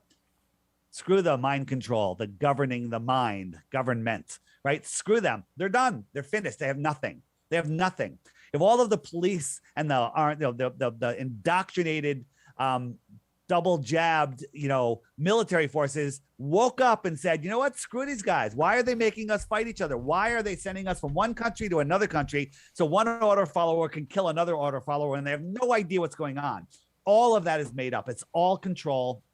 And they know the karma of doing what they ask us to do, but they tell us. And they let us do it. If you go kill somebody, I believe that screws up your soul. The currency of this world is not money. Money is fake. Okay. The currency of this world is souls, and they want your soul. They want to steal your soul, but they can't. You have to give it to them. Yeah, okay. I agree with that. That's it. They want you. Our job here is to maintain control of our soul, and they don't want us knowing what's going on. I actually like that perspective, because we talk about that a lot on this show, that this show is about affecting a positive change one person at a time. I started that 1,108 days ago, and I showed 1,109 days ago. And I show up every day because the world's dying. I'm always saying, guys, like, there's nothing changing out there, just more negativity, more lies, more division. And at the end of it, it's all a distraction from this second. This second is the only thing that matters. Everything else is a friggin' lie. If you can figure out how to detach yourself from everything else they're putting in front of you, you can actually find happiness. But it also starts with doing for others, because I think you fill your soul when you do for others. And at the end of the day, your kindness comes back in it's a karma effect. It comes back.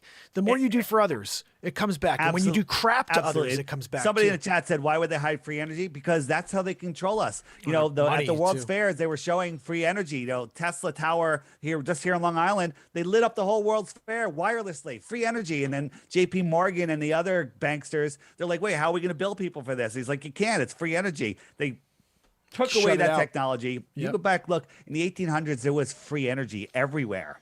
Yeah. Okay. Free healing energy, right? And it's all about harmonics and the resonance of the earth. And they even changed our music frequency from 432, which is healing, to 440, which is the opposite of healing. Yeah. By the way, that's interesting you say. About 6 months ago, because I put out an album a month, and everything I was writing at was at 440, whatever the crap. And my guitar synthesizer allows me to change. So I went back to 432 about 6 months ago, and everything I've been writing is at the tone of the earth. Yeah, and I just love everything I've been creating on this thing. But I never noticed the difference. You don't notice the difference because it all is in tune no matter where you put it. But it should be where the earth is, the frequency of the planet. It's insane. Right. But like you said, it's all about creating a division from us and the spirituality we're meant to connect with. This is one thing, a side note, this show will be live forever, because what I'm here trying to do is get people to understand that they have a greatness within. We all have a unique genius, at least one thing we do better than everybody. And you can't find it when you compare yourself to others. You need to start developing a connection to self and be proud of the fact that you're alive and love the fact that you have a moment. 100%. Think about this. They take, children from, before they go to school, they're being indoctrinated into the globe. The globe is everywhere. They're showing us,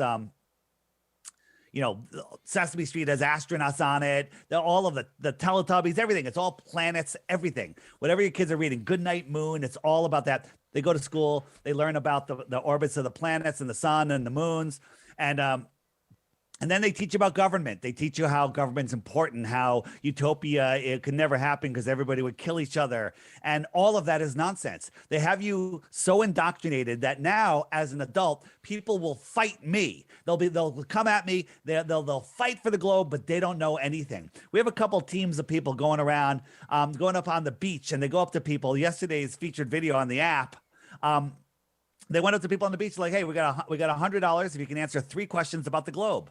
First one is, how many times does it spin in one day? Half the people get that wrong. It's once. You know that. Yeah. Right. And then they ask them something else, like the orbit. How fast is it orbiting the sun, or how far away is it? And nobody gets it. Okay. Nobody can get any of these. No one's won it in a couple of years. This has been going on.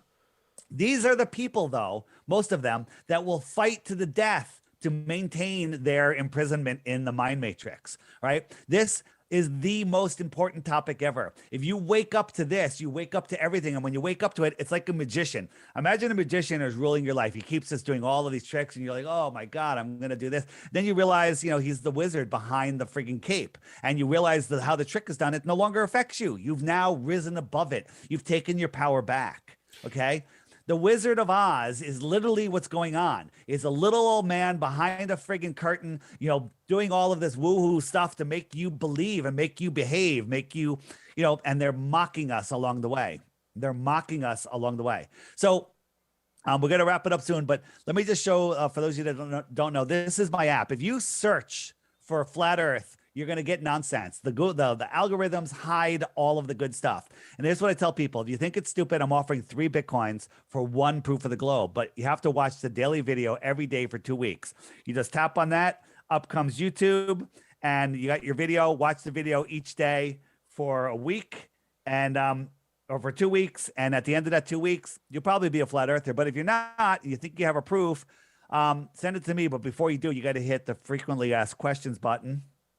And up come the top questions that you'll have, like, hey, what about eclipses? If I click what about eclipses, up comes a playlist of videos that YouTube doesn't want you to see. These will not show up in your search. Okay. Watch these videos and then go out and do your own experiments. Don't just believe a video. Watch these videos and go, oh, I never really thought about that. That makes perfect sense. Wow. I was really programmed to believe other nonsense. The app does a whole bunch of other things. There's all sorts of cool stuff in there. Images, like some of the images that I use, and memes. Like if you're a flat earther and you're trying to explain flat Earth to somebody, it's really nice to be able to pull up. Like look at these guys on the moon. Look how silly this is, right?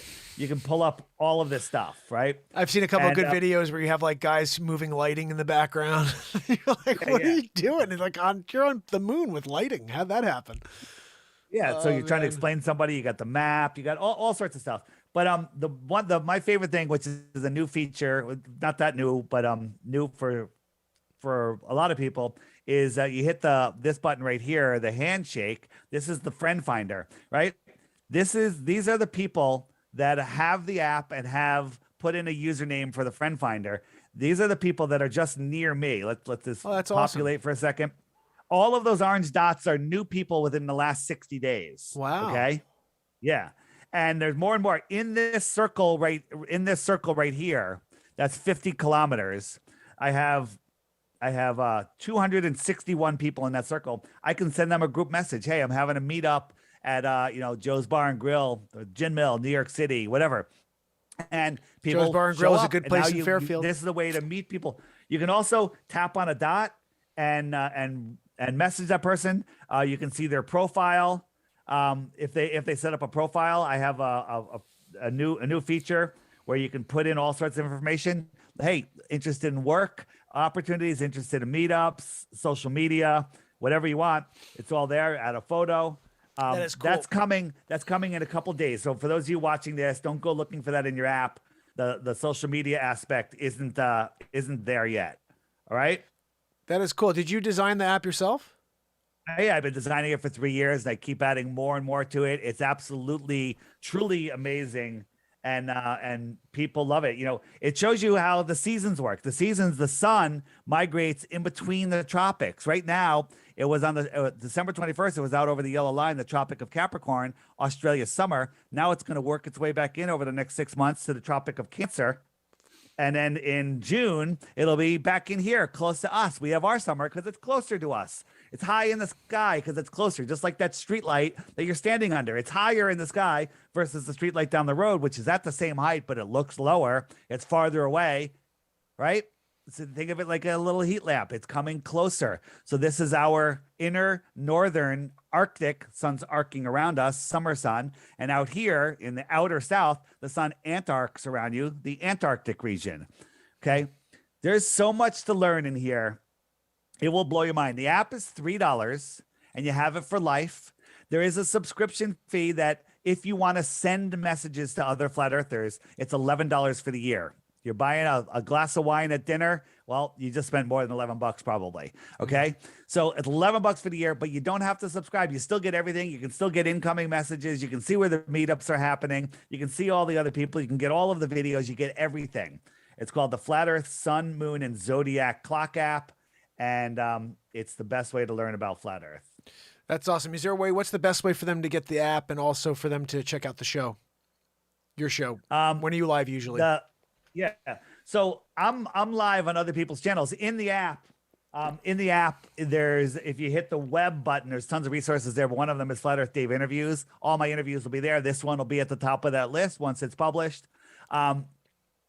And you can watch all that stuff there. Tons of other stuff, feature length videos, short videos, all sorts of stuff. Turn off the TV, start watching this stuff, and you will never be bored again. You'll actually never sleep again because you'll be too excited to learn new stuff every single day. Flat Earthers don't sleep. I think we get about 3 hours a year. Okay, because life is too exciting to sleep it away. Although you need to sleep. Don't get me wrong. You can scan this. You can search Flat Earth Sun, Moon, and Zodiac Clock app in the Android. Make sure you don't buy the one by the Flat Earth Society, the Ron Media Group. It's just a gatekeeping app, and they want you to get that one and not mine. And it's horrible. You can get it, but don't send me an email telling me my app sucks, because it doesn't.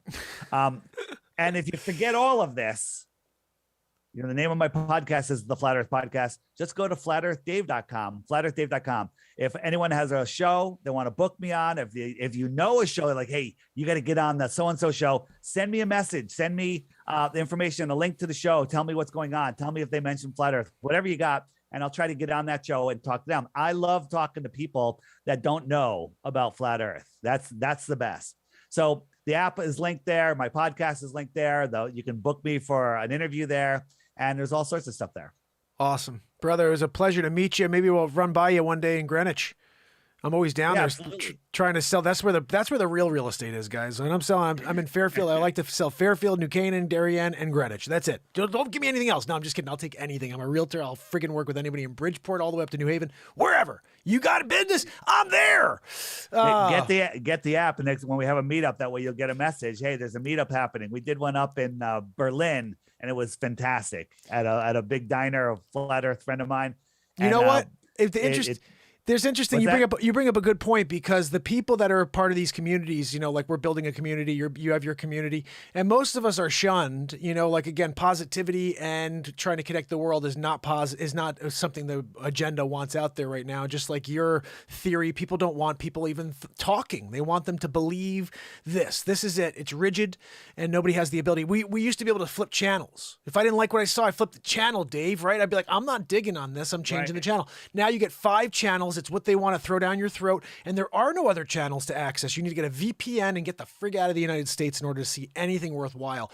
And my new thing, you guys, I'm going to be dropping this song in the next week or two. It's called I Don't Want to See It Lest It's Got a Fact Check. I don't read anything unless it's got a fact check now. Like, I'm scrolling to look for the fact checks because I know that's the truth. Everything else is a lie. Here's the other thing. When you become a flat earther, it used to be really difficult, but now there's so many of us that it's really easy, especially when you can meet up with other people. So the app makes it, you know, like ODD TV, who's a big flat earther, he just installed the app the other day, and he goes, I didn't know there was so many other flat earthers around me. He lit up like the friggin' sun. And so now he's going to message them. They're going to have meetups. And then every flat earther, every dot on here is your best friend, whether it's a male or a female. It's literally your best friend because they're awake and aware. You have so much in common. It's unbelievable. Here's the thing, though. Flat earthers only want to work for other flat earthers. Imagine your boss being a glober. You'd like, ugh, right? The flat earthers only want to work for other flat earthers. And people that have businesses that are flat earthers really only want to hire flat earthers. So if you're a business, get the app, message the people around you, check their profile, see if they're interested in work, hire your people from the app. You will only hire awesome people because flat earthers are all awesome people. Yeah, so I was thinking, like, they must not, most of these people right in our area here, they may not have a realtor, and they may say, I'd rather work with a guy that thinks like me, he's down to earth, open-minded, you know, instead of so closed-minded.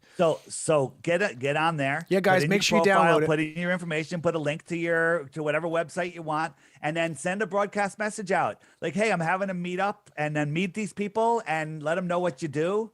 Make sure you put in your description that you're a realtor if anyone's looking for a home. You know, people are going to be looking on here to do commerce, to make friends, to have meetups, they're using it as a dating app. People are like, you know, people are already getting married because of this. People have met because of the app, and they're already getting married. So you should actually create a secondary app for that, Dave. It should be the flat. We're getting there. That's where the profiles are starting. We're moving it slowly along.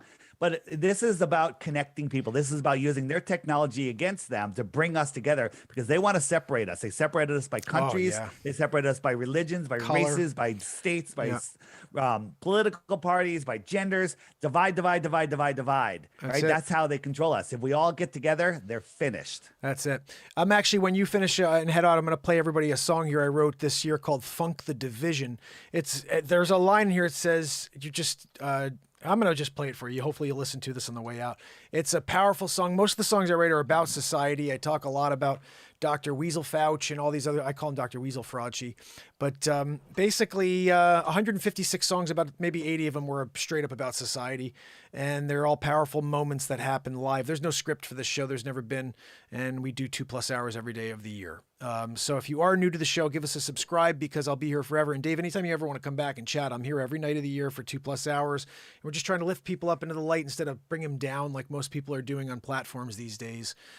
So I'll keep showing up. If you guys feel like coming over and checking out what we do, we create feature films, create comedies every single day of the year, and then live music, and then trying to inspire you to just be great within yourself. Don't get overwhelmed by that. I mean, everybody's like, oh, did you see what that guy's doing? Did you see what she's doing? Who the frig gives a crap? You do you. Stay in your lane. Do what's important to you, what makes you smile. At the end of the day, don't let someone attack your ability to find your happiness.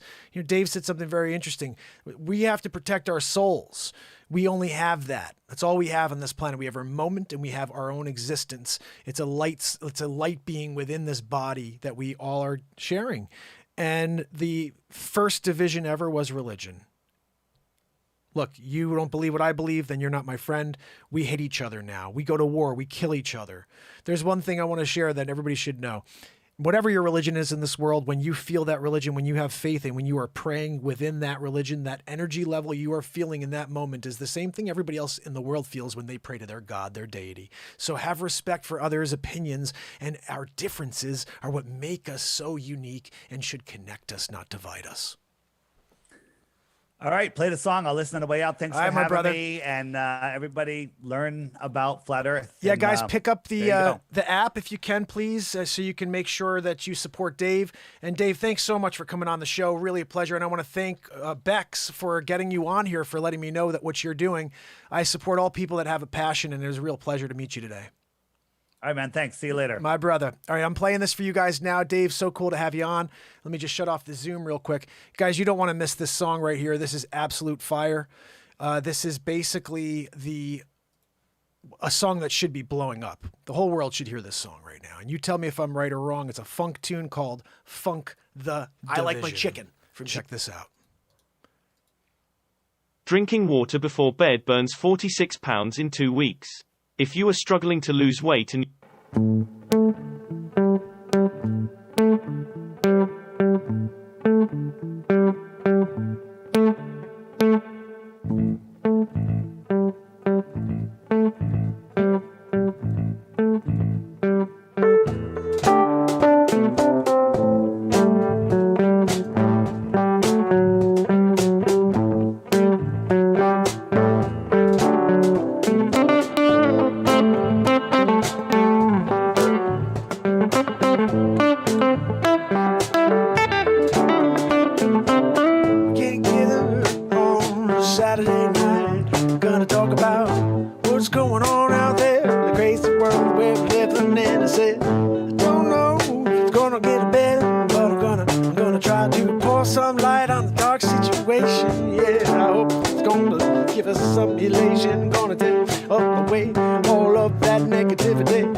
selling you lies, and you keep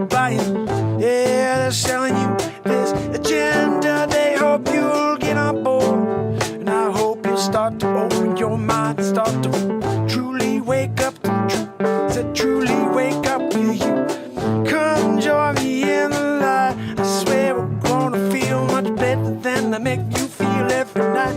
Turning on the negative, yeah, gonna bring you down and they do, yeah. They're just raking in the dollars. Come join me in the light, yeah. They're just raking in the dollars. Funk the division, funk the division. They're raking in the dollars, and you're there, you're eating it up. Say, I hope you just start to open up.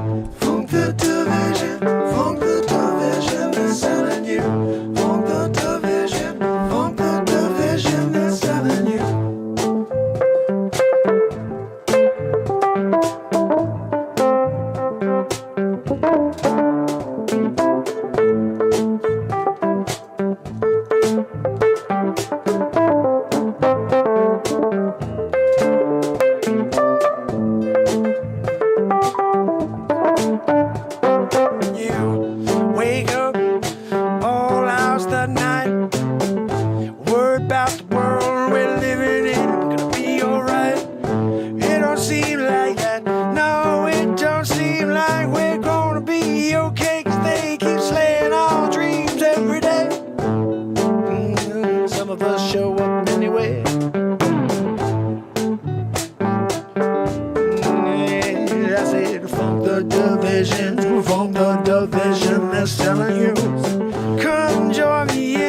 division, funk the division. They're selling you. This is available on iTunes and Spotify, fam and friends. Make sure you check it out and share it.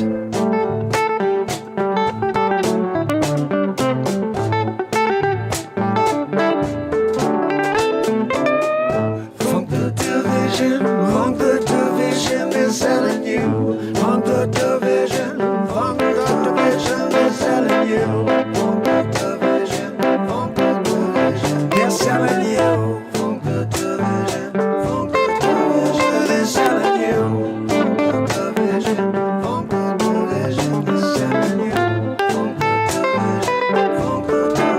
they're selling you. Funk the division, they're selling you. Funk the division, they're selling you.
That's a little something called Funk the Division.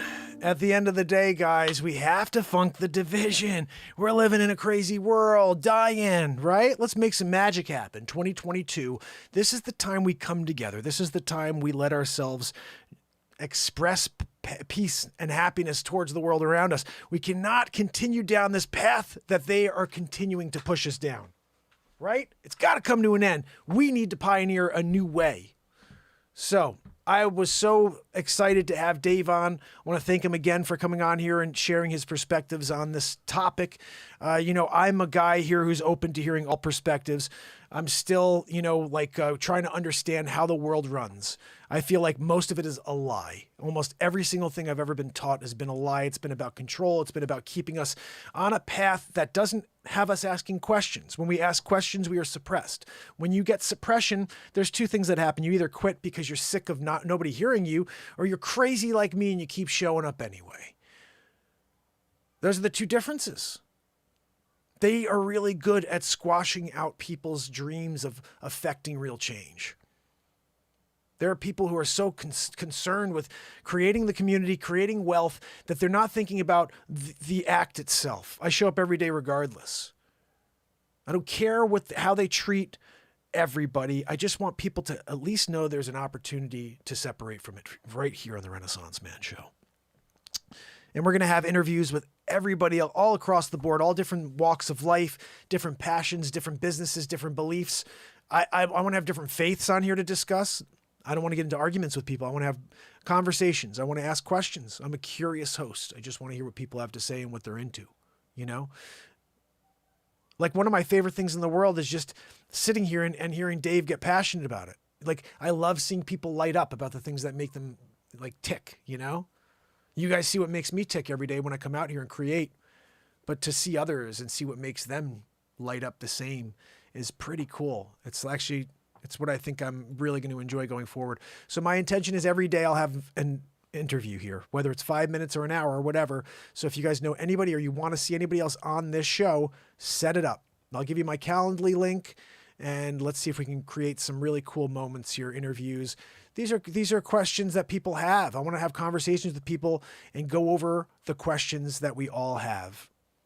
And my plan is also to get more doctors on here, to get scientists of all walks. Again, I don't know who's going to come on, but I'm definitely interested in trying, and I'm open to talk to anybody. I want to share one of my newest shorts from the day.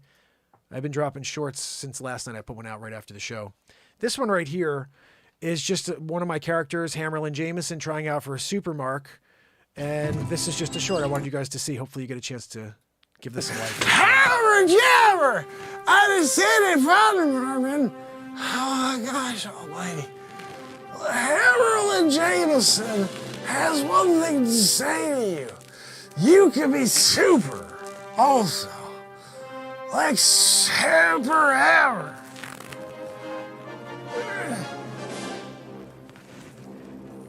Florence! Florence!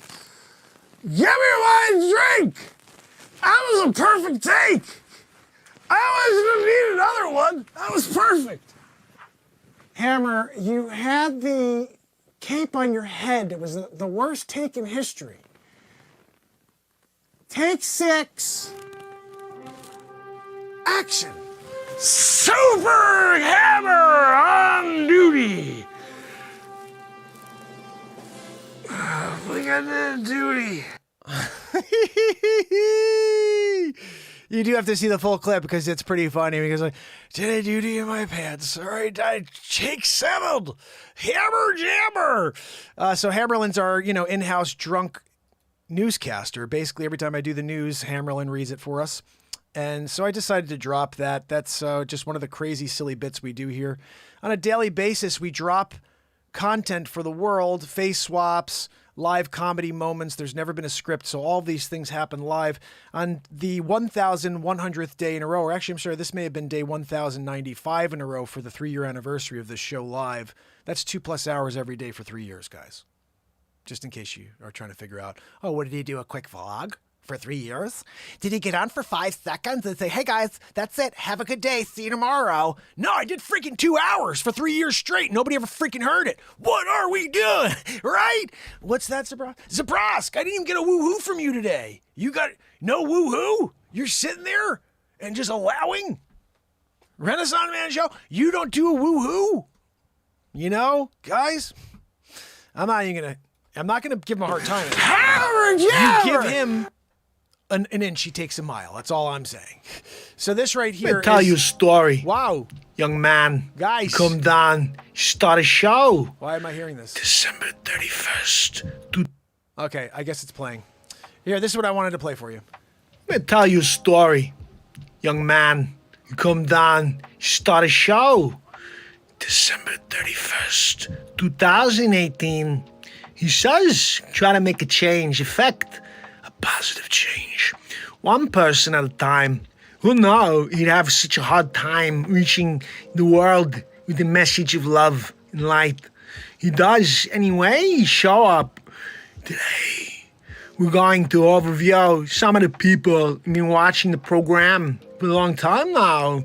You're gonna say that thanks to Mark Byers, Renaissance Man. Hi, Mark. It's Dr. Evil. I just wanted to say... Wait, where are you taking me? I'm trying to say a couple of messages to the Renaissance Man. Sure. So, you made it to 3 years straight. You did, Dr. Evil. Our allies like Mark Zuckerchooch have done a phenomenal job stopping his content. But we must work harder. I'm thinking murder hornets. Let's order them in bulk and send them to the Renaissance Man. That's a great idea, Dr. Evil. I know. I'm frickin' Dr. Evil. Let's see if he makes it to 4. Today is the 3-year anniversary and the new year of Mark Byers' Renaissance Man. I feel kind of bad. I called him lazy at the 500 days. I said, you better show us that you really want it. And now he's here, almost 1,100 days in a row. 3 years. Yeah, he's winning big league. And I wanted to say congratulations. Yes, no, he's doing good. I try to call every once in a while, Balatia and we watch it Mar-a-Lago with Baron. Just make sure when you tune into YouTube that you get to the Renaissance Man show and you'll win big league, just like me and Balatia. And Baron, too, he's 12 feet tall. He's still growing, actually. Winning big league. Anyway, congratulations, Mark. Hi, Mark. It's Elon Musk. I just wanted to thank you for all of your hard work. You're doing a great job for humanity with your positivity show. I'm going to keep working on Tesla, and you keep working on humanity. Happy New Year. Hi, it's Jordan Peterson. I just wanted to tell you how much I appreciate your work. You've been broadcasting live for over 1,000 days in a row. It's very hard to do that in 2021 with all of the cancel culture. You're doing it very effectively. I must confess, I'm a huge fan of the messaging. I'm always watching your show. And I just want you to know I'm very proud of you. I just wanted to say congratulations to Mark Byers Renaissance Man. He's tuning in 3 years live. I was hoping to be there like in studio, but I'm there in spirit. I just wanted to say congratulations to Mark Byers Renaissance Man. Talking about 3-year anniversary. You kidding me? It's such a big deal. I couldn't believe it. I was watching the show the other night. I'm like, he's doing 3-year anniversary? We're almost there? I was like, are you kidding me? Whoa. This guy's crazy, doing it every night. I called Zoolander. I was like, are you kidding me? This guy's going live every day. We started tuning in together and watching it. I called Christopher Walken, too, to tell him about it. I just want to say congratulations to the Renaissance Man. 3 years? Are you kidding me? That's some serious dedication.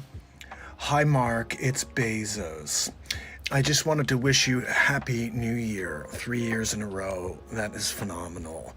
You know, I started Amazon because I put my head down and I just kept going. Your pursuits are your own, Mark. You need to put your head down like Bezos and you can accomplish anything. So happy new year. What's up, guys? Gary V. I'm crushing it. Just wanted to let you know Mark Byers Renaissance Man. 1,095 days in a row, 3 years in a row live. Crushing it. Look, I told you, if you're not willing to put the time in and be everything for the people and then show your love, then you'll never crush it. Mark, it's Dr. Fauci. Just wanted to say congratulations. That's a lot to do. 3 years in a row. I mean, doing it 1 year in a row is a lot. But I just wanted to say, make sure you get your bugaboo. I'm very proud of the bugaboo. It doesn't work, but go get it, okay? Make your neighbors feel safe. And I just wanted to say Happy New Year. Hi, Mark. It's Bill Gates. I just wanted to say congratulations. 3 years in a row. That's phenomenal. I've been working on Vaxaroos, as you know. I'm trying to stop the population from growing. I mean, I didn't say that. I'm just joking. Anyway, lots to do. Happy New Year, Mark. Just want to say congratulations on my favorite talk show, variety program. I tune in sometimes, listen to my music. Yeah, and I love it. Whoa, sometimes I'll throw a hoo-ah out there. It's Al Pacino. I'm doing another film right now. It's about the Renaissance man. Anyway, just want to say thank you. Thank you for all your dedication. This is Richard Dreyfuss. I just wanted to say congratulations to Mark. 3 years, live, in a row. That's quite the dedication. Look, I just wanted to say Happy New Year's to the Renaissance man. Hi, Mark. It's Keanu. Just wanted to say you're doing a phenomenal job. 3 years in a row. It's amazing. Even though you're kind of living in the Matrix. I hope you've seen the light of day. Man tries to do all his part to see the world a better place. Oh no. Sometimes he gets a setback. Depends, you quit or you go. This man, he keep going. I told him, take a break, go, nap it out, wake up tomorrow, you try again. He doesn't hear me. He does what he wants. He's the Renaissance man. Show. You know. I did. I told him. You're gonna get there. Just don't ever stop. The sun starts burning your feet. You run faster. So I hope you understand the dedication involved and the heart as well. You gotta have a heart. I hope you get this now. The message is clear as night. Renaissance man, every night, every day, forever. Make sure you tune in. I'll see you there. Guys, make sure you check out The Wolf of Crypto. It's gonna be a lot of fun. That's the best line. I shouldn't have cut it. The Wolf of Crypto, my feature film, the latest feature film, is released now. You can watch it for free right here. This the link. And I'm going to play you guys something else real quick. But just so you see, these are my intros to every movie. Check this out. You got to hear the intro. Everybody remembers this when we were kids, right?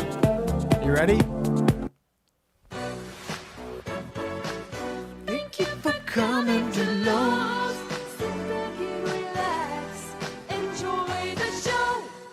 Oh, yeah. There's Hammer. That's Hammer Jammer right there, just in case you're trying to figure out who the frig Hammer is.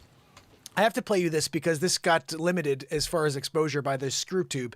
And it's because of the content. It's because of the topic I chose to make this bit about.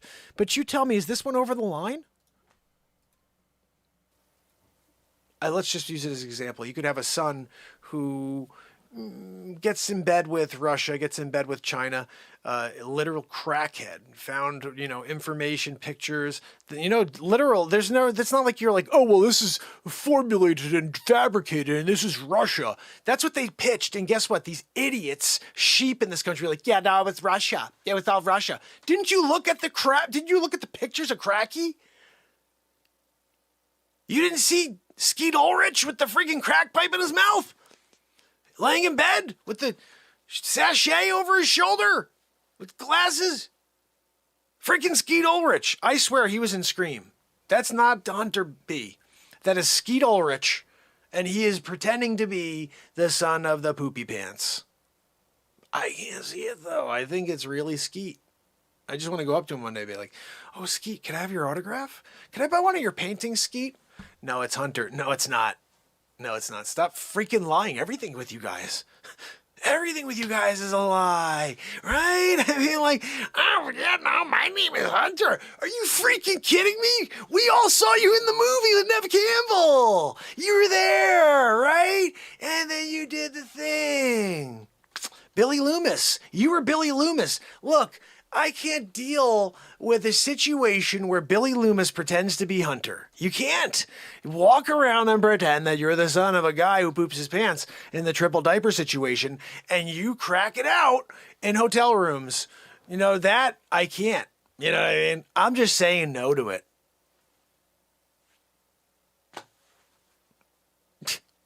Right. Okay. No, okay. Yeah, you're Hunter. Why did you even come up with that name? It's such a bad name. Skeet, so much better. You should have stuck with Skeet. You know, like when you're going down the street and someone's like, Skeet, Skeet, Skeet, so much better than, yo, what up, Hunter? You know what I mean? Like, I don't know why you got rid of Skeet. It was such a cool name. I'm just surprised at you sometimes, really. I'm like, I think about you like 3 hours a day. I mean, literally, I'm sitting there and I'm thinking like, man, why did Skeet get rid of his name and go with Hunter? It just makes no sense. You know what I mean? You were Billy Loomis. You're not going to take pride in that role and live in it, you know? You're like, nah, I'm going to go with Hunter and just get in bed with some Russians and some chatter. Shh. You go to chatter? Are you freaking kidding me? You go to chatter? Are you kidding me? But Melania, where's Barrett? We're talking about chatter again. Chatter, chatter, chatter. Are you kidding me? You can't do that. Oh, man, Skeet. I just can't see it. I'm trying to look. You know, there's an old saying by Dr. Wayne Dyer. Change the way you look at things and the things you look at change. Well, guess what? I'm looking at it from all freaking angles and I just can't see why you would ever get rid of the name Skeet Ulrich to go with Hunter. You know what I mean? Hunter B. Like that, I don't, no. Especially being a crackhead, you know, Skeet Ulrich sounds so much better. Skeet the crackhead Ulrich, you know what I mean? Like, I don't know. I just feel like he didn't think that one through when he went legally and changed his name from Skeet Ulrich to Hunter Biden, you know? How about this, GH? Question, Greater New Haven area? In fact, to stay away from all politics because everybody's so sensitive in 2021 and 2022. So yeah, in general, I think it was pretty funny that when I was doing the Donald J. Trump show that I figured out that Skeet Ulrich and Hunter Biden are the same person. And my same question I would have is, what do the Trump's kids have anything to do with Trump's presidency? I'll wait for that answer. Everybody wants to bring everybody into everything, but then they have a problem when other people do it. My reality is this. People need to stop being so sensitive. It's comedy. Have a laugh and stop being so sensitive, okay? It's comedy. And the bottom line is everybody has an opinion. We should all be okay with people having opinions and shouldn't be jumping down people's throats for having opinions. So I will play something here that was another crazy, silly moment that happened just a couple of days before that and see if it at least changes the vibe so nobody's getting sensitive about political content. That's why I stopped doing the DJT show and the Joe Biden show because nobody can have a laugh anymore. It's like, oof. So let me play you guys something here and see if you like this. This is not political at all. It is just silly stuff. And hopefully you can get a laugh at silly. Something we all need more of right now. Less anger. And less... We get it, dude. We get it. You want to stick a knife? I get it. I get it. You want to stick a knife out there? I get it. Instead, let's have a laugh at somebody else's expense.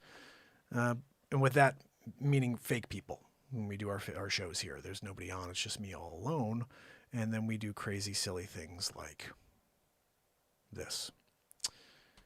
Vigilug is one, but I think I'm going to play you an episode of Ben Affleck Head. Oh, but that may offend somebody. People like Ben Affleck.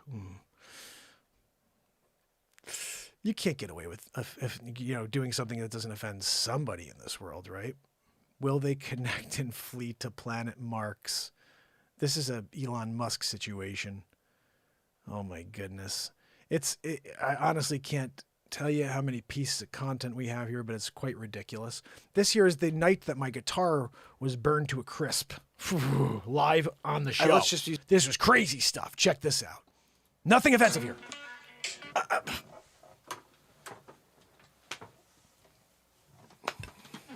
The fact that I even thought about stopping for a second, someone slapped me.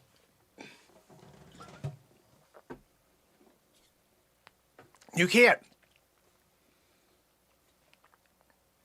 Milkshaking it. Woo! You kidding me? I got milkshake night. I'll tell you what. That's the best milkshake I had in a long time right there, fam friends. We're about to get into it. You guys ready for it? I don't know what we're doing yet. I'm grabbing that freaking guitar. What do you got tonight? You got something for me? You want to play games? I'll tell you what. You don't get fresh tonight, okay? You get fresh? No, I'm sorry. No, you're not. No, there's no way. No, I'm taking you down. You think you... No, I don't think so. No, I don't think so. Really? Okay, yeah, we'll see. Yeah, all right. You think that you could best me? All right, we'll see. I'm going to pull some freaking tones out of you. You have no idea, all right? You're going to be like, I don't feel like making those noises. Oh, yeah? I'm going to make you make those freaking noises, all right? It's like you think that you could stop me? We'll see about that, Les Paul. I think that's the second argument we've had. Usually we're on the same page, But tonight, he's getting fresh on me. Yeah, I'm sorry. No, I do appreciate you. Don't get me wrong, but don't get fresh. Fresh Paul. Sometimes I have to call him Fresh Paul. Like, look, you know what, Les? I'll call you Fresh. Don't mess with me, Fresh Paul. And then he's like, I know, I'm sorry, Mark. I was only joking. That's what he sort of sounds like, by the way. Not sure if you knew what Fresh Paul sounds like. That's it. I think we need a fire tonight. Like, I'm not sure if Keith is here. We're going to have a fire. We're going to burn some leeches tonight. And we're going to put them on Julie's freaking camper. See how she appreciates that when she opens up her stupid, hat tent? She wears the hat tent. Oh, you didn't bring an actual tent? No, I brought a hat tent. What the frig is that doing? Well, if it rains, I'll be okay. Yeah, but your body gets wet. Yeah, but my head won't get wet. Julie, you thought that one out. Were you hoping to get into Derek's pants over there? Like into his camper situation? And he's just kind of trying, leeching it out, and you're just still wanting more leeches. Poor guy's got 374 leeches in his camping knapsack.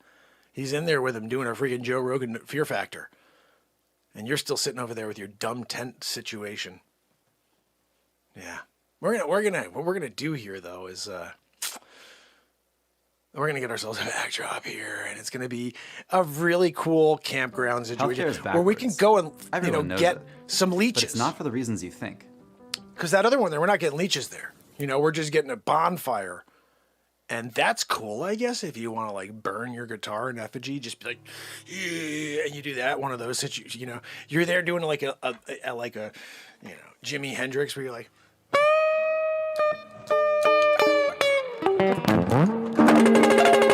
and you put the guitar in the flames like such, and you go like this.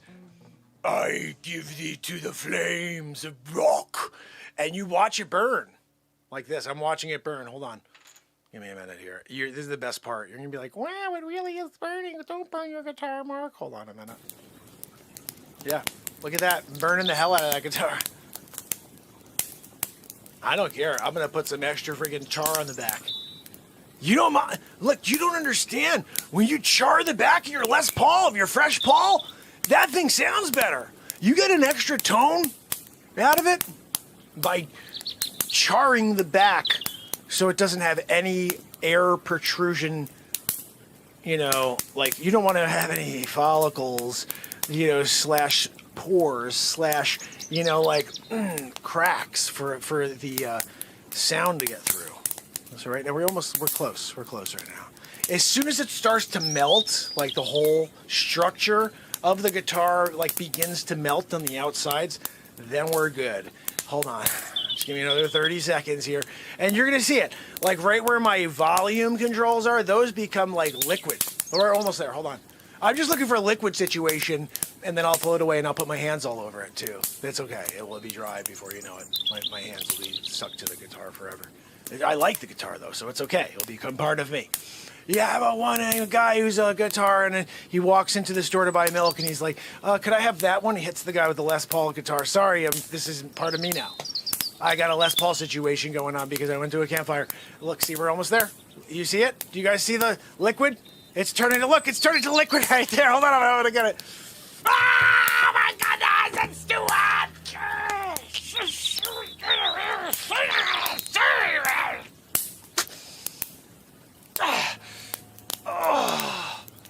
Oh, my hand is stuck to the Les Paul.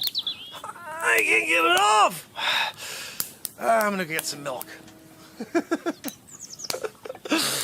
Oh my goodness, guys. Of course, I'll do anything and try anything to get you away from the negativity for a few minutes. So, goodness. So, guys, we did it again. Day 1109 in a row of the Renaissance Man Show. I do think this is probably the only show for the day.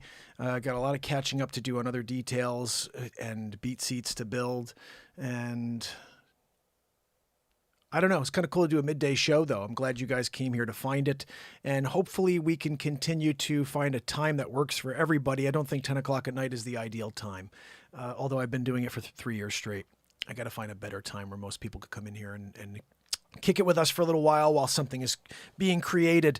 I do want to just quickly point out to everybody that, comedy is subjective. It is subjective, which means you could either like it or love it or hate it.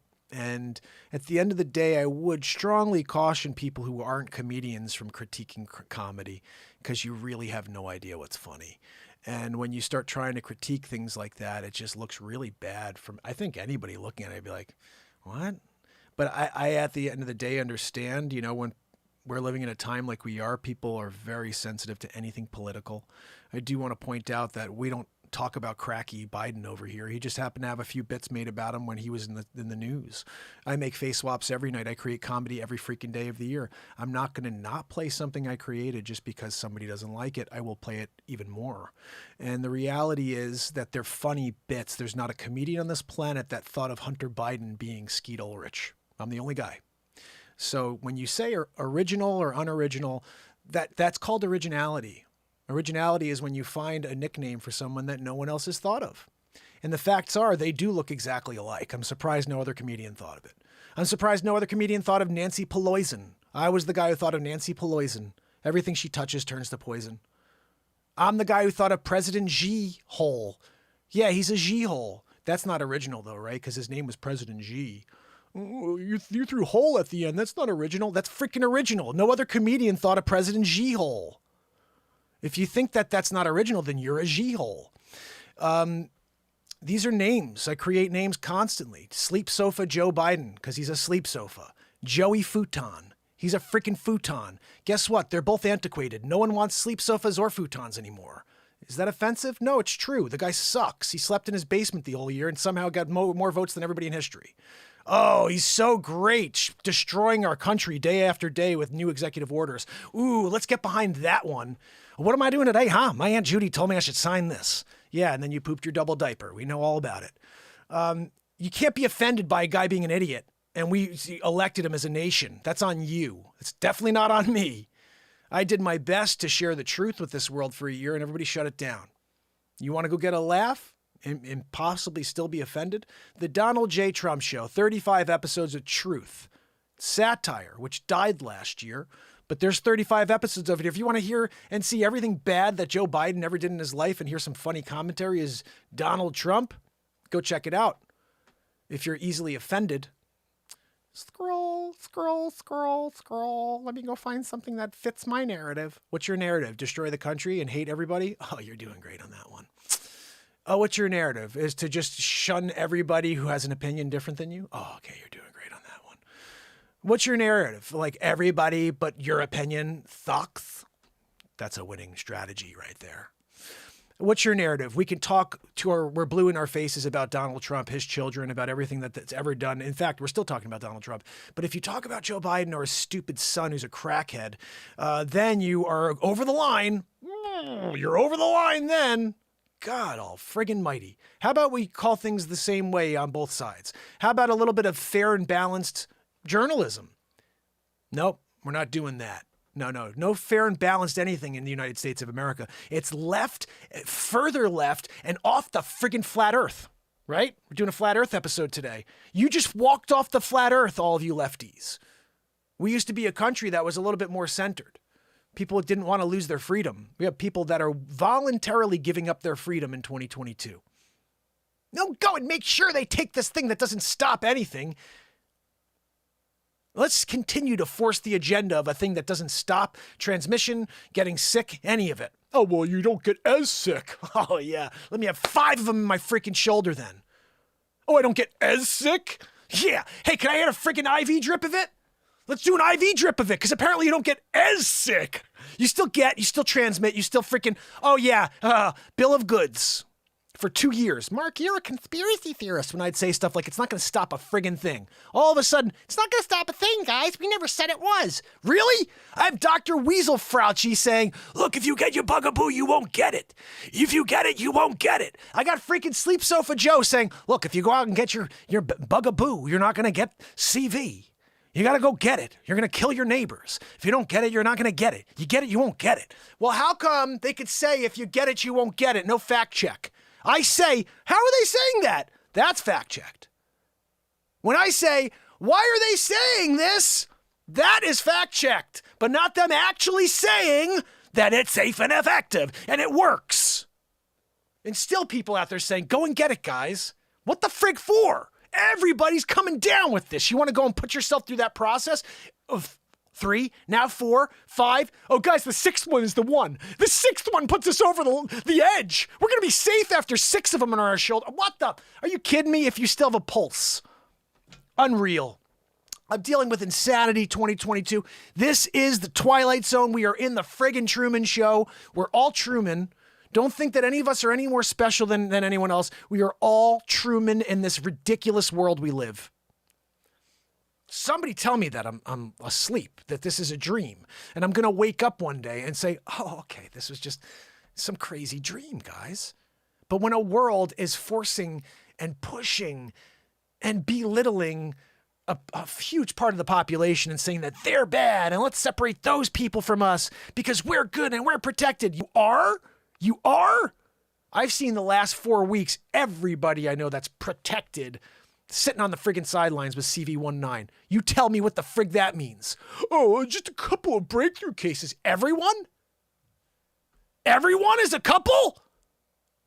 2022, the lies just keep on coming, right? What are we doing here? And all I want to know is, are we really going to just sit here? How long does it take for the people that bought it to start saying, wait, you want me to take another one? You know?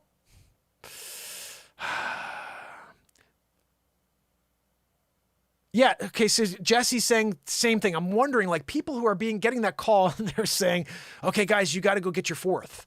Like, this one's the one. This one's the one, guys. Put you over you can have super great antibodies after this one. Excuse me. The antibodies they gave you were given to you by freaking China. Do you guys know that? Do you know China released this and then gave us the cure? Let's just delve in on that one for 1 second. So China does not allow flights to leave or to travel around the country. You cannot travel around the country of China. All right? But you can leave China and go to America. You can go to Russia. You can go to Italy, because you know there are a lot of people going to Italy to work for the purse factories and everything in Italy. All those channels stayed open, but you could not travel inside of China. They did not want it to spread in China, but they wanted it to spread out of China. And then you fast forward to Dr. Weasel Fauci, and he's literally saying to us, I mean, you're sitting there hearing this guy say these words, and then we went online and we pulled the sequence from the Chinese servers. And once we had the servers and we made the Vaxaroo in less than an hour. And we're 63 days later, we were making it. We had a Vaxaroos. Everybody's got them. We're saving lives. And once you get it, you're protected. If you protect, you get 5,746 masks. Dr. Weasel Fauci. When you're dealing with a Dr. Weasel Fauci situation, and they'll say whatever they need to say in order to get you in line, to get into the process of needing that next one. Once you start, you can't stop. That's why if you go to markpyers.com, you're going to see my t-shirts. There's Dr. Weasel Fauci. You saw a picture of him. It's basically me going like this. I'm like this in the picture. And then it says, Dr. Weasel Fauci. A booster a day keeps Dr. Weasel Fauci away. You can pick that shirt up now. And on the back, there's a picture of my meme, which I know you guys have seen. It's a picture that the CDC put out that said, you're not a horse, you're not a cow, come on y'all. And then on the bottom they left plenty of space for it. I put a great picture of a guinea pig. I said, no, you're a guinea pig. deal with it. And if that's the reality of where we are. You can never get accurate statistical data in 9 months, 12 months, 18 months. You need 7 years, I think, in order to determine the long-term effects of anything. This isn't new stuff. This isn't just because this is this thing we're going through that we forget about all the rules we've ever gone and considered the guidelines in the past. And that's what we've done. It scares me when nobody wants to pay attention to what's going on around the globe. Look at all the other countries and what's happening there. My biggest complaint is this. I have a lot of people that say these words. If everybody would just do it, we could put this to an end. If everybody would just comply and get in line, we could put this whole pandemic to an end. Really? Have you guys seen what happened in Antarctica? We actually ran the story here just the other day. In Antarctica, 33 researchers were quarantined for 10 days before going, and they had 5 separate testings, I believe, in order to determine that they didn't have any CV going down to Antarctica. This is the most remote place on planet Earth. 33 people tested before they left, went to quarantine for 10 days, 5 days into the quarantine, took tests, nobody had a thing. They took tests when they got to Antarctica, nobody had a thing. 5 days after being in Antarctica, 2 people tested with CV. Isn't that interesting? How'd that happen? Then, within 5 days, 13 more. Something like 13 of the 33 people had CV within a week, okay? Here's my question, guys. Every single one of them was bugabooed. There's your case study. There's a whole planet where everybody's got a bugaboo. Everybody followed the rules. They went and did their quarantining and their testing. 33 people went to the most remote, exclusive location on the planet to a research station, and there was an outbreak. All fully bugabooed. There's your answer, all of you crazy people out there that say, well, if everybody would just do it. That's what would happen if everybody would just do it. This does not end with a crappy thing that they created, Bill Gates created. Look, I have the cure. Do you? Do you, Bill? Bill's got the cure, all right. It has to do with a lot of body bags. Woo! Look, I have to say one thing. I respect all decisions. I respect whether you decide to get something for yourself or you decide not to get something for yourself. It is your body, your choice. You do what you want, okay, in order to stay safe in this world that we're living. Time is short. Don't let anybody take your days away from you. Don't let anybody take your moments away from you. I've seen too many people sacrifice their lives because they're so caught up with the fear being driven down their throats. There's a girl did not want to get this. Her parents, teachers, they forced her to get it. Forced? Look, she's the kid. Her parents know what's right for her, right? Now this kid's got myocardial situations. There's something wrong with her heart. Why would you risk that? 298 children under the age of 17 passed in the first 2 years of this pandemic. What are we talking about here? We're not talking about hundreds of thousands of kids. And oh my goodness, guys, we have a problem with the future generations here. 290 freaking 8. And that's not below the age of 12. It's below the age of 17. Do you know how many kids there are below the age of 17 in the United States? Somebody do the math on that. Somebody check how many children there are under the age of 17 in the United States of America right now. Because 298 of them passed away from CV. I don't know about you, but there's no freaking way in hell I'm ever shooting anything into my children's shoulders based on 298 over 2 years. Okay? I'm at risk, obviously. My wife, the kids are not at risk. It is a 99.9997%, something like that for children. Okay? It's no risk for kids. This idea that you should change their futures forever by putting something that Bill Gates created is mental. You're mental. And I hope that you do it for you because you want to protect you and your family members in the house. You don't do it to your freaking kids. You can't take it out once you put it in. And they can't change what happens to them. Autoimmune diseases, whatever the frig is coming down the alley, you can't stop it once you start it. In fact, you need to continue to boost it. Oh, got to go and get that boost. Wait, how often do I have to get one of these? Oh, just every 4 weeks. Wait, every month? That's where it's going. That's where it's leading. Every month you're going to have to get boosted. I joke when I say a booster a day, but it could very well, eventually get to that. I just want people to do what they feel is right. Protect yourselves. If you think it's the right thing to do, then go get it. If you feel like it's not the right thing to do, nobody should be ostracizing you for having a belief that is different than the agenda of the world. Okay? The agenda of the world has clearly not been correct. The goalposts keep going like this. Oh, okay. Well, no, we thought that now it's this. Oh, no. Now it's this. We thought one would work. We thought two. You guys realize that when you're on 4, you're really on 5, right? Because you had 2 shots up front. You had the one, then a month later you go get the second, then you had a first boost, then you have another boost. It's like, what are we talking about here? It's never going to end, is it? And as soon as you start realizing that, you understand that this is more about control than it is about our healths.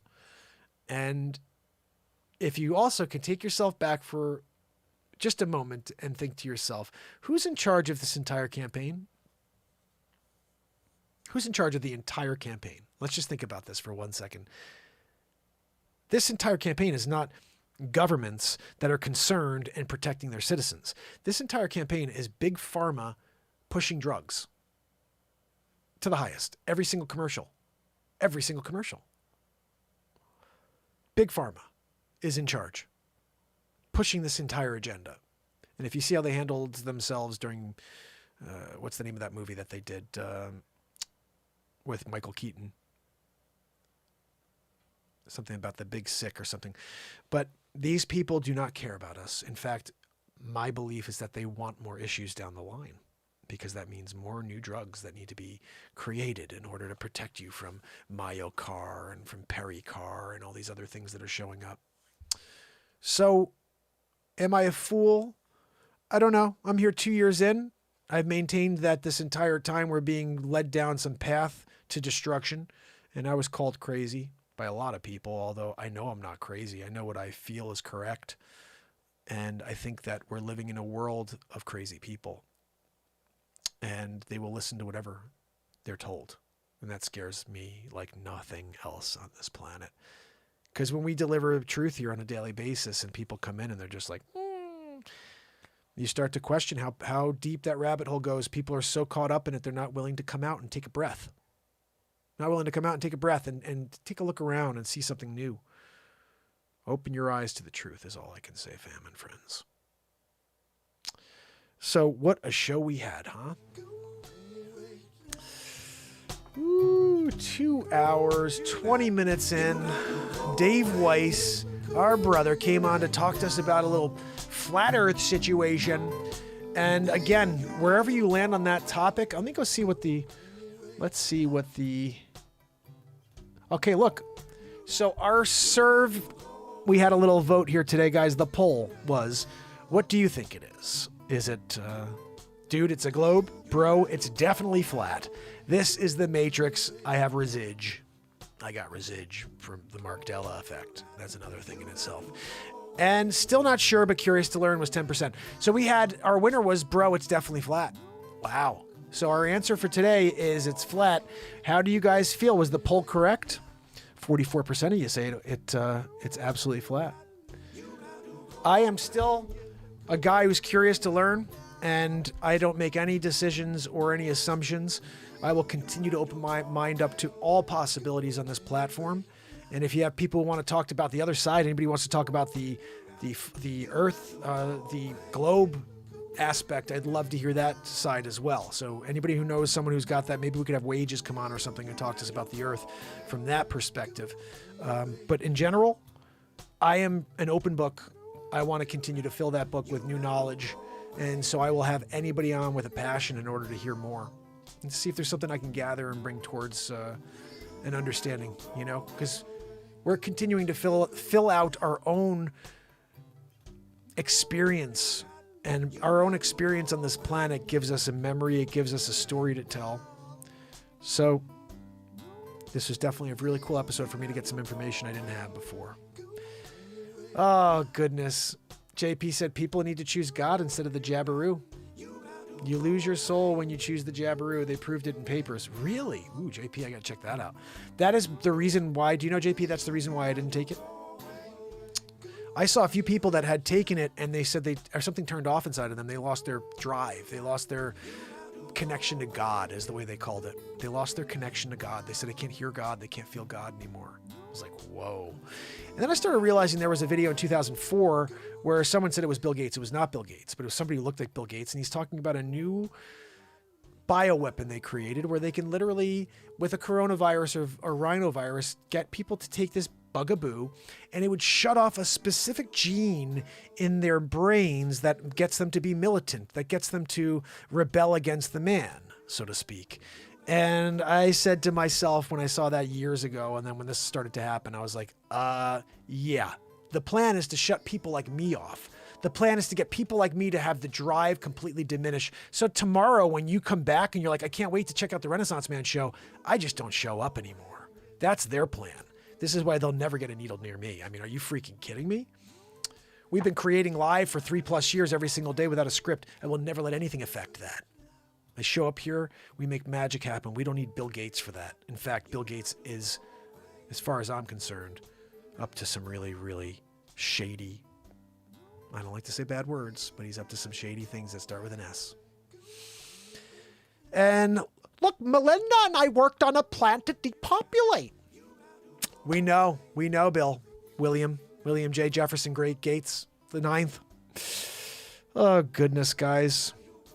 There's not much I can say besides that we will continue to do our work here every day. I hope you'll join us. Spread the word. Let people know we're here. And if you have any questions, you have any guests you want to bring on the show, I will kick you over the Calendly link so you can set up appointments. I basically have every day open and set there. So if people want to book themselves in, any other creators. My other thing too, and I wanted to do this for Dave, I didn't get a chance to, but maybe I'll still be able to write it and send it to him. I want to write songs for people. So we didn't get to pull the guitar out while Dave was on, but I want to write a Flat Earth Dave song for him so he can maybe use it if he wants. If not, he doesn't have to. I wrote Wages in a really awesome song. Ingrid! Yeah, Ingrid's there with us. Like you, look, at the end of the day, guys, if you did it, you did it. And I respect you for thinking you did the right thing for your fans. But if you are, my brother Austin said this best earlier today, if you are someone who's held out to this point and you said, I'm not complying, you'd be an absolute mental case to go and get in that line now and know that you need 3 or 4 or 5. You know what I mean? Oh, yes. Anna said too, what about a Middle Earth expert? I'd be open to that too. Like I literally want to have all walks of life. I want to have professors. I want to have teachers. I want to have professors and teachers are different, guys. Don't get fresh. And I want to have scientists and doctors. And I think I'm going to have an eye doctor on hopefully soon to talk about some really insane work that was done. Doctors Without Borders. I'm really into volunteer work like that too, hearing about people that gave up a part of themselves to do something for this world. I mean, as you guys know, I've been doing that for 3 years, every day here, 2+ hours every day. It would have been easy for me to quit at any time. I have a family I love more than anything in this world, but I'm afraid for my children. I'm afraid for my 3 kids that are growing up in this world. So I show up every day trying to provide a spark to something new, something that does not exist online right now. An ultimate positivity, a connection to each other, no matter what our faiths are, no matter what we ever felt, no matter what we believe and what we thought was truth before we arrived here. We are souls that need a place to connect without judgment. People should come here and feel. That's the most important thing. Feel something. And if you feel something great, share it. Let someone you know what we're doing here. Let someone know what we're doing here because it's happening every day for the rest of my life. And fam, friends, tomorrow we do it all over again. I don't think I'm going to have another show later, but you never know. Sometimes I shock you and I come out with a secondary show, late night, 10 p.m.-ish. If I don't, though, please join me tomorrow for day 1,110 in a row. That's days in a row, not shows in a row, and 2 hours every day. So expect another 2-hour show tomorrow, fam and friends. Yes, Ingrid, let me see. I'm going to share this with Ingrid. I think she already subscribed to the YouTube page, but give us a subscribe on YouTube, Ingrid, if you haven't. They hit me with a limited again on this, just because I'm doing a talk about this sensitive subject. There's the link to our YouTube page here. And remember, guys, 4 feature films on the playlist. There's a feature film playlist, 4 feature film comedies, live improvisation, There is 156 songs on iTunes and Spotify that you could download and support the program. And I will be putting out an album this month and every month the rest of my life, as well as a new feature film every single month, hopefully for the rest of my life. So, if that sounds interesting to you, a guy who's going to create that much content for free, mind you, and without swearing, so you can watch it with your kids, with your parents, with your grandparents, give me a subscribe, and I will see you tomorrow. And until then, fam, friends, Anna Treos, Free Flow, good to see you. JP, just saying. Pamela Swan, Restream Bot, that's actually me. If you ever see Restream Bot, that's me sending out messages to all the platforms at once. Sager, my brother Sage Pup in the house, and Sig Sauer. We love Sig Sauer. Guys, when you know about a Sig Sauer situation, by the way, seek out the Dick Face and Sig Sauer clip. Mind-blowingly funny. What the accomplishment to get from Florida to Connecticut and then bring that, you got to check it out. It's one of the funniest bits I've ever done is Dick Face. Yes, Anna, bring anybody and everybody. I am open to having anybody on every day. Listen, the calendar's there, so line them up. You just let them know that I'm open to a conversation. It can be a 5-minute call. Don't overindulge or don't overwhelm anybody with too much. Tell them, hey, Mark, you want to go on for 5 minutes? Let it become more on their own accord. Just tell them, say, hey, there's a positivity platform that wants to give you a moment to let your passion out and will absolutely support you while you're getting your word out. 5 minutes, and then let it be more. Dave came on, he gave me an hour, he gave me an hour and 40. So you don't know how it's going to go. All I can say is get him on the air with me and let's see how it goes. Oh my goodness, Pamela can't get on Telegram? What is the deal with that? Guys, if you haven't subscribed to Telegram, you can go to my Linktree account to see everything. On Telegram, someone's going to send you a note, let you know that I'm live or that there's a premiere. And that is the only way to really know when I'm doing anything because YouTube does not let you know. The other thing too, just so you know, as I looked in the back end, not enough of you guys have clicked all notifications, and to receive all notifications from YouTube, you have to do that in your back end. But make sure next to where it says subscribe, click that button, and when it pops up, make sure you have it clicked to say all notifications, and that will give you at least the best chance of getting as many notifications as possible for this program. So, until tomorrow. Fam, friends, I'm shutting down this feed here on Ticker Tacker. That's done. It's done. So maybe later, but most likely tomorrow, fam and friends, I will see you. Until then, it's Mark Pyers. And it's Renaissance Man. I love you guys. I'll see you tomorrow. You got to go away. You got to go away. See you tomorrow, fam.